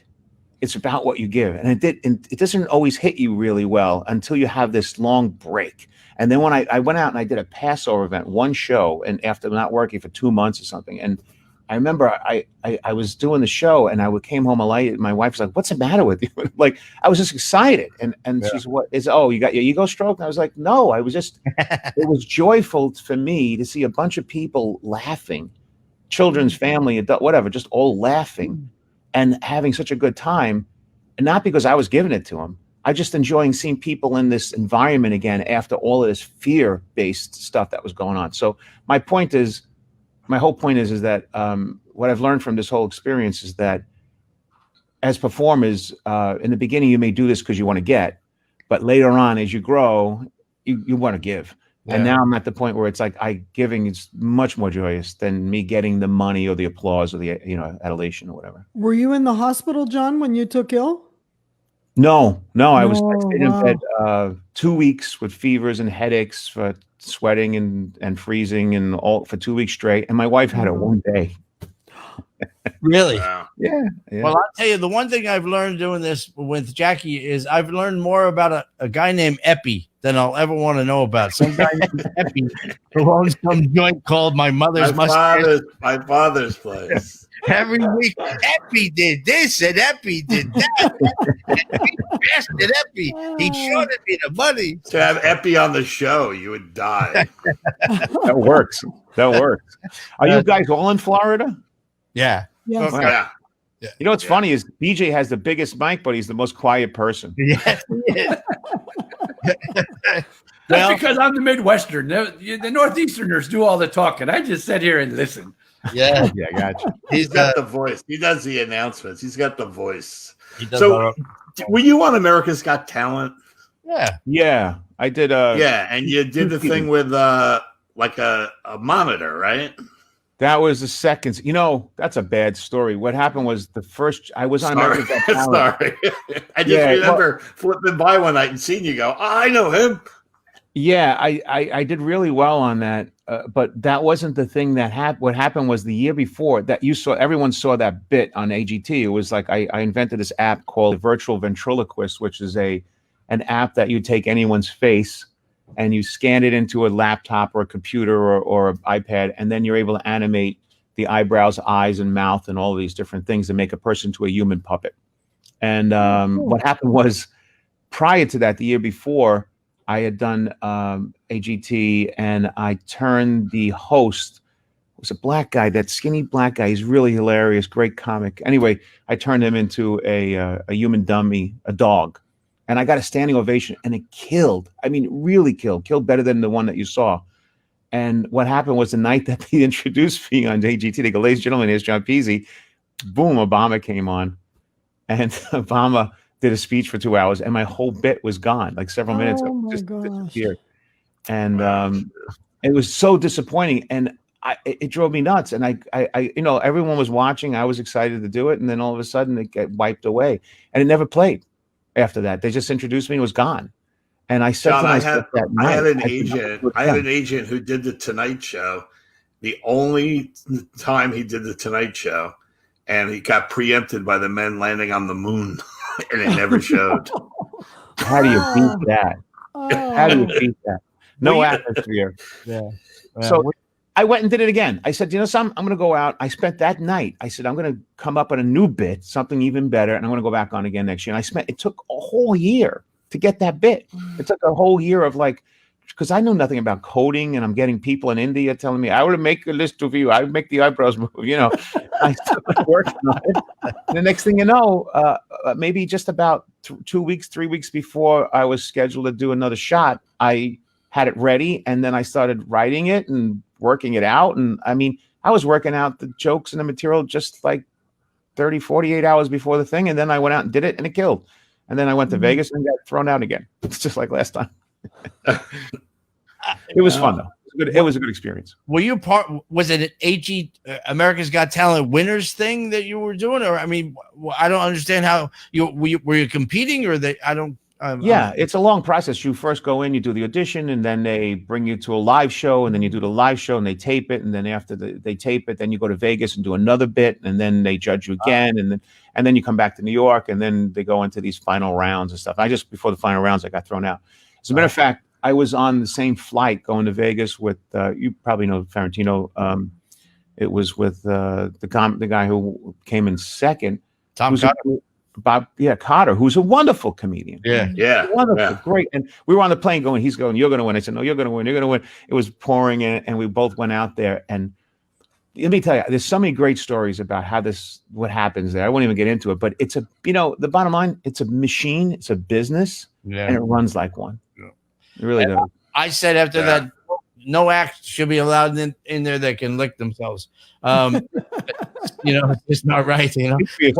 He lost to a 20-minute dog act. Really, I mean, how long can you watch the dog go that way, up and down? Shut up, whatever. I know, but they love variety, they love novelty, and I really wanted to go on and do magic originally, but the ventriloquism thing, I thought would have been fun. But I don't want to just do a character. I don't want to go on and be another guy with a puppet. I mean, I have a zillion puppets here, and it's like I don't want to just go on with a puppet. I want to do something that's never been done before, and I try to combine ideas and I thought, you got a ventriloquist. What would make it different? And I thought, combining. How about if I take the virtual idea that everyone's into now with the old idea and put them together? And that's where that was born out of. So that was the season that Carter ended up being number 2 behind the dogs? Yeah. And you know what's interesting too? Tom had a gig for us. I booked him for a gig in Jersey for seniors at a senior development here in, I don't know where it was. And the night that he should have canceled. He won. And then that Saturday, he had to do this gig. He came and did that gig. Wow. What a man of integrity. He's a good guy to do that. Yeah, because his number went up a little better after the price went up a little higher after that. Yeah, and then I talked to him like last year I spoke to him. I said, "Hey Tom, we work somewhere," and I said, "How's things going?" And he goes, "Well, it's really great when you're headlining the Chuckle Hut in Ohio at X amount, and now you're going back for this." Like this is showbiz. Showbiz is this big circle, and you guys know.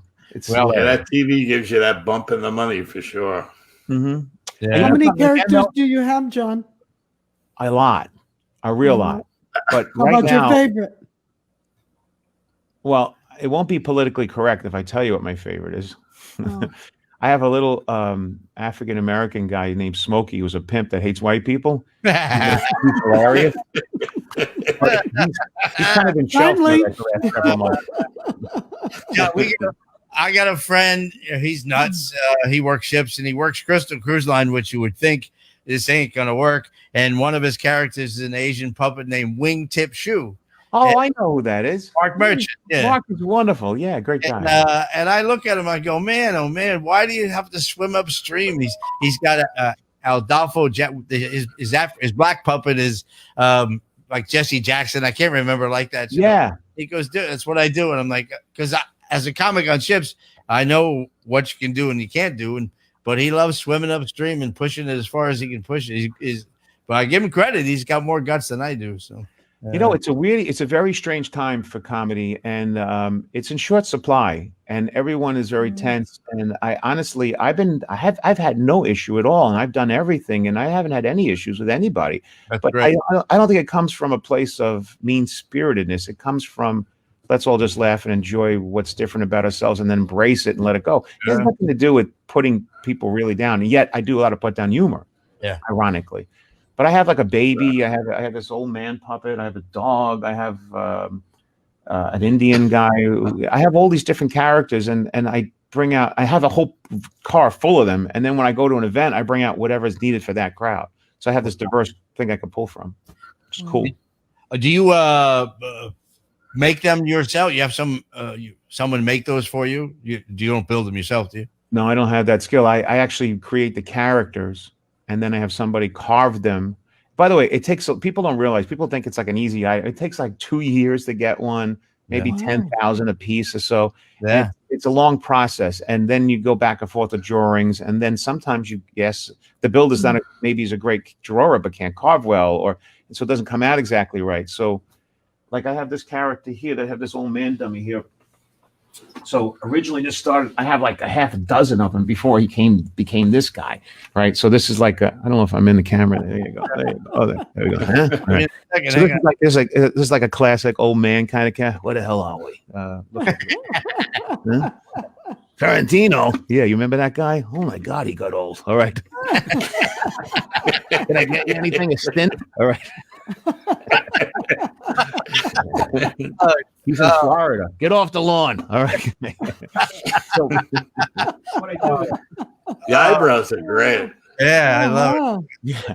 We have another friend. I don't know if you met Patrick Murray. He's been on ships for a long, long time. And Patrick's main puppet, only one now, is Matilda, and she's a Rastafarian woman from Jamaica. And Patrick, the Queen of Jamaica. And Patrick is a 6'4" former dock worker from Chicago, a big white guy with a black puppet. And times are changing, so I don't know. Hopefully they just take it for what it is. Basically, she's the show. The show is Matilda with Patrick Murray. But meanwhile, the Jamaican guys on the ship love it more than anybody. Right? They do. Yeah. And that's the interesting thing about the black character I have, because I work a lot of black clubs. I love the black clubs. I really do. And when I go into them, I bring out the black pup. They go crazy. They go nuts. They love it because it's just, I have the black dummy come out. I'm the only white guy there. And then the first thing I'll do is have him come out and say, oh my God, everyone's black. I mean, everyone's black and you're the only white guy. And we make fun of that fact. And it just turns everything around because the sensitivity is already there. Yeah. But if I do it in a white crowd, a lot of times people are like, uh-oh, and they're looking at everyone else. Is this okay to laugh at?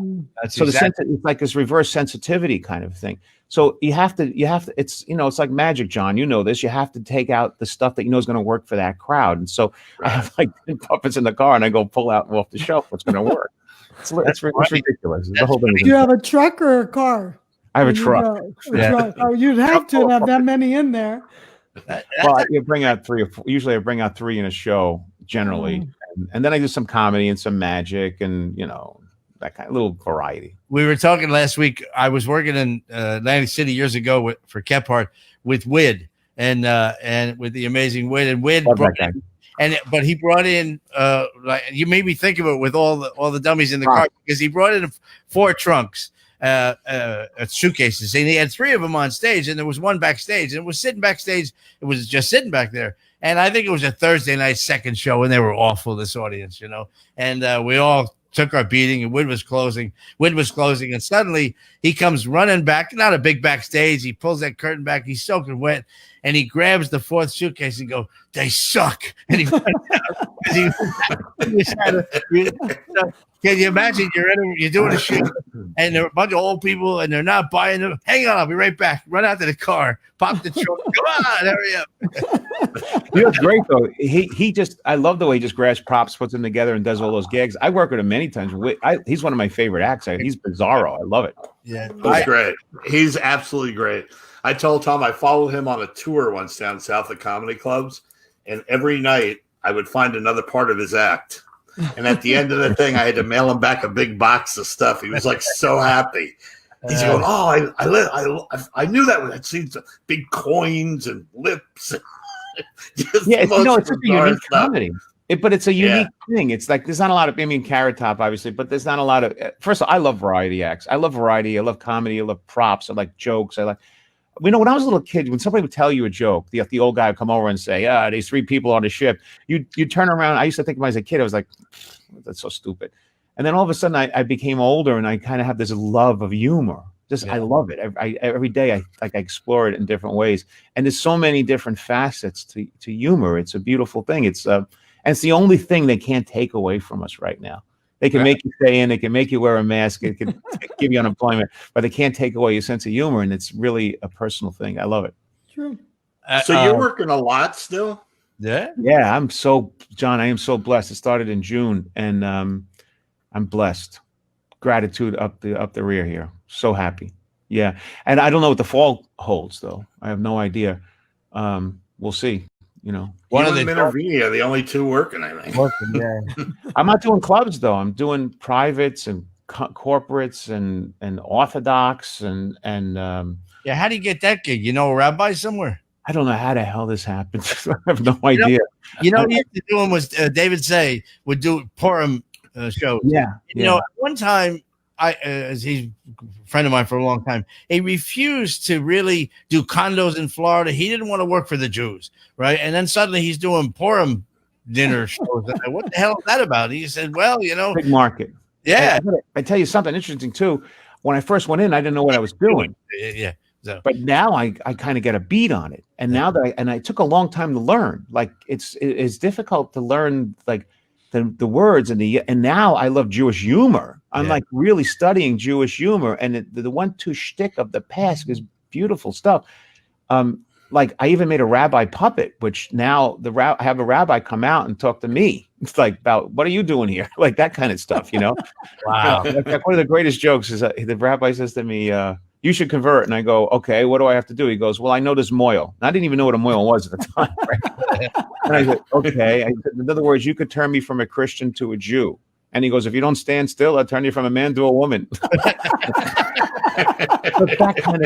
that kind of beat, you know. Yeah, that's it. That's you know, I'm a Jackie Mason fan my whole life, and a Martling fan my whole life. It's I love that stuff. So, in fact, I was on a ship one time, and I used to do Jackie's voice in my show, and then afterwards, a guy came up, and Jackie, Jackie was an ordained rabbi. His brothers are rabbis, and one brother, is a very famous moil out on the island. Oh yeah.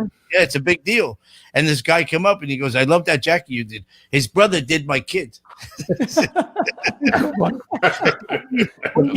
Kid. He goes, he's a moil. He did the kid. I walked away. So I did the research.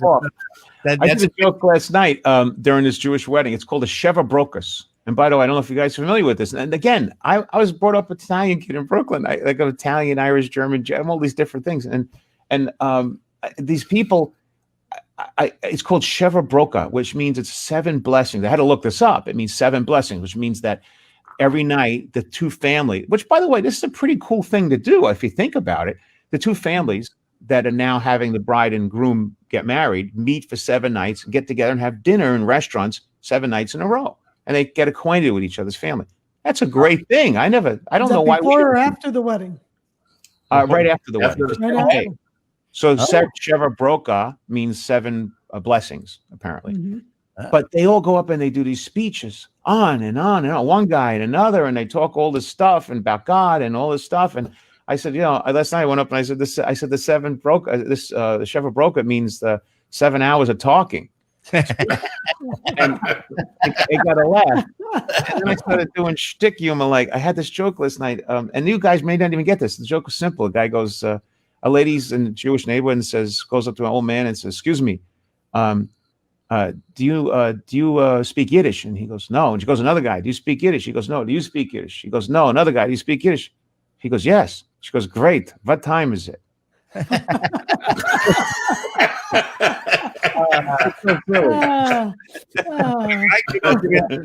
A couple of years ago, he told me a joke. Jackie knew it. I'm sure you know it, but if you don't, it would fit. There's no old jokes. Yeah. Hasidic rabbi walks into a bar with a parrot on his shoulder.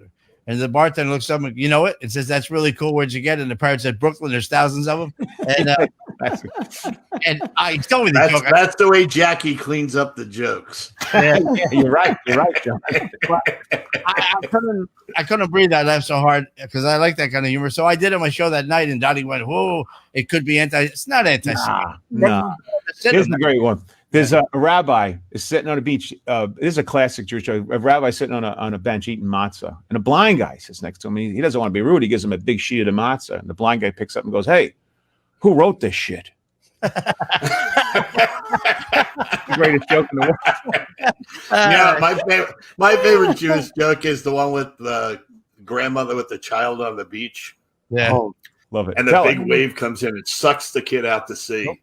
And she falls down on her knees and she goes, "Oh, if there is a God, if there is somebody, bring my grandson back to me. He was going to bring on the family name. We are pillars in the Jewish community," and blah, blah, blah. And all of a sudden the wave comes back and the kid's standing right next to her. And she turns to the ocean. She goes, "He had a hat." I love that joke. That's a great joke. That's my favorite joke. What's funny about that joke is the variations of that joke is Youngman told it as a kid gets washed into the sea. The grandmother's yelling. The lifeguards go in. They're out there. They rescue him. They bring him in. They give him the CPR. He's coughing up water. They saved his life. And the grandmother goes, "He had a hat." Right? Yeah. Same joke with a different. Another great one is it's somebody rare. A guy walks in from work and he goes home to his Jewish wife. He's got a rabbi on the one arm and a rabbi on his other arm. And his wife goes, "I told you 2 ribeyes." I don't know why I'm doing Jewish jokes, but there's another great one here. two old Jewish guys sitting on a bench in Brooklyn. The first guy goes, Moshe, I'm 80 years old. I can't have sex. But you know what's funny? I'm the Italian guy telling Jewish jokes. This is hilarious. It's so silly. So this two guy, Moshe goes, I'm 80 years old. I can't have sex. I'm 80 years old. I can't have sex. His friend goes, hey, I'm 90. I have sex every day. He goes, what's the secret? He goes, you eat rye bread. It makes you like a man. So the old man, he runs to the deli. He goes, excuse me, how much rye bread you got? She goes, 30 loaves. He goes, I'll take them all. She goes, sir, it'll get hard. He goes, everyone knows the secret? I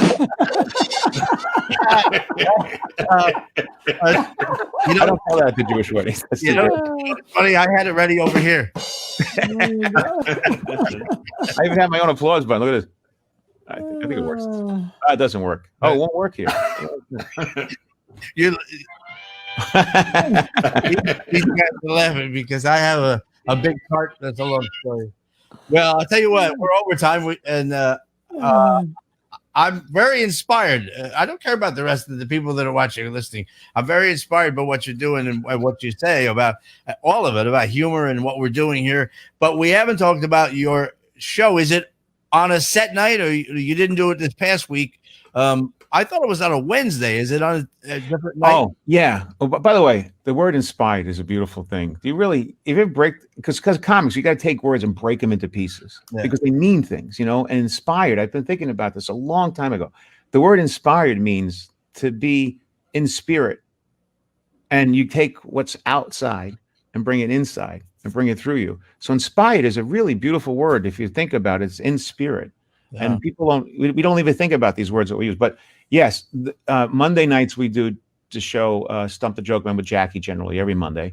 And that's an hour show, and we tell lots of nasty jokes, and it's always a theme of something. And we have people come in and tell jokes, and that's on my Facebook Live show. And then on usually Wednesdays. Now these move around because if I get gigs, I move the dates around, but we try to be consistent, but I'm not going to lose making a living out of it. So Wednesday nights I do a show called Cool Crap We Loved, which is actually doing really well. It's a show about the things that we grew up with, like tomorrow night's, actually tonight's show at 8:00. It's on Facebook Live.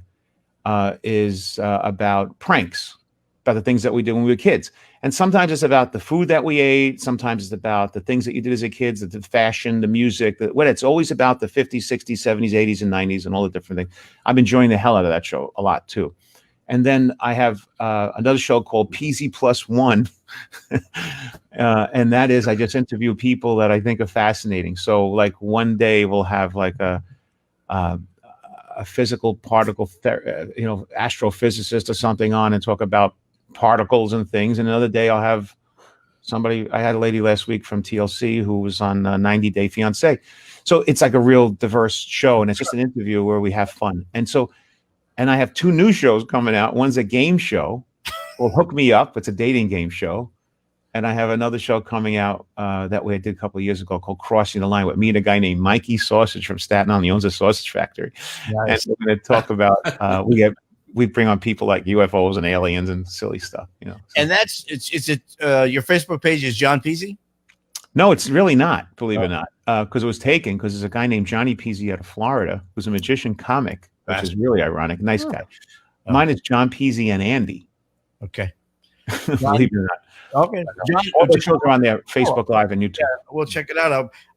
We kind of do the same thing here, but we do it every day, 2 hours a day, 5 days a week. Tomorrow at 11:00, John has a bromance with a guy named Dr. David Ploud. He's an obstetrician who, when he retired from dropping babies, he's all about the oceans, and John's a sailor. So they talk about how deep the ocean is and how blue the water is. And I just sit back and I admire him. You talk about the ocean? Seriously? Yeah. We have a hockey guy from The Athletic that comes on. We have a football guy from The Athletic comes on, and we talk sports and all kinds of cool stuff. But I love what you're doing because I have this Best at Sea Radio. We have Craig Minervini on tomorrow. We have the normal Minervini on. He's a good guy. I met him in AC. He was a good guy. Minervini I love Minervini, and I miss him too. We know he was booking the Brigada. I did the Brigada for 2 years at the burlesque show, and then Minervini was booking me for the regular shows, the comedy shows there, and it was so much fun having when he was there. I miss that guy. He's a great man. The show becomes the 7 stages of Minervini. Every act we have, it's like the funny thing is, I don't think there's a day that goes by where his name doesn't mention. We're always on diet. We're always on a diet. And then we would go down into the dinners that they give you, like you eat anywhere in the restaurants at the casino at the Borgata, and we go down there and we're both on diets and we're talking about what we got to lose weight and get in shape and be ready, and then we go downstairs and we eat like 10 pieces of chicken and chips and ice cream, like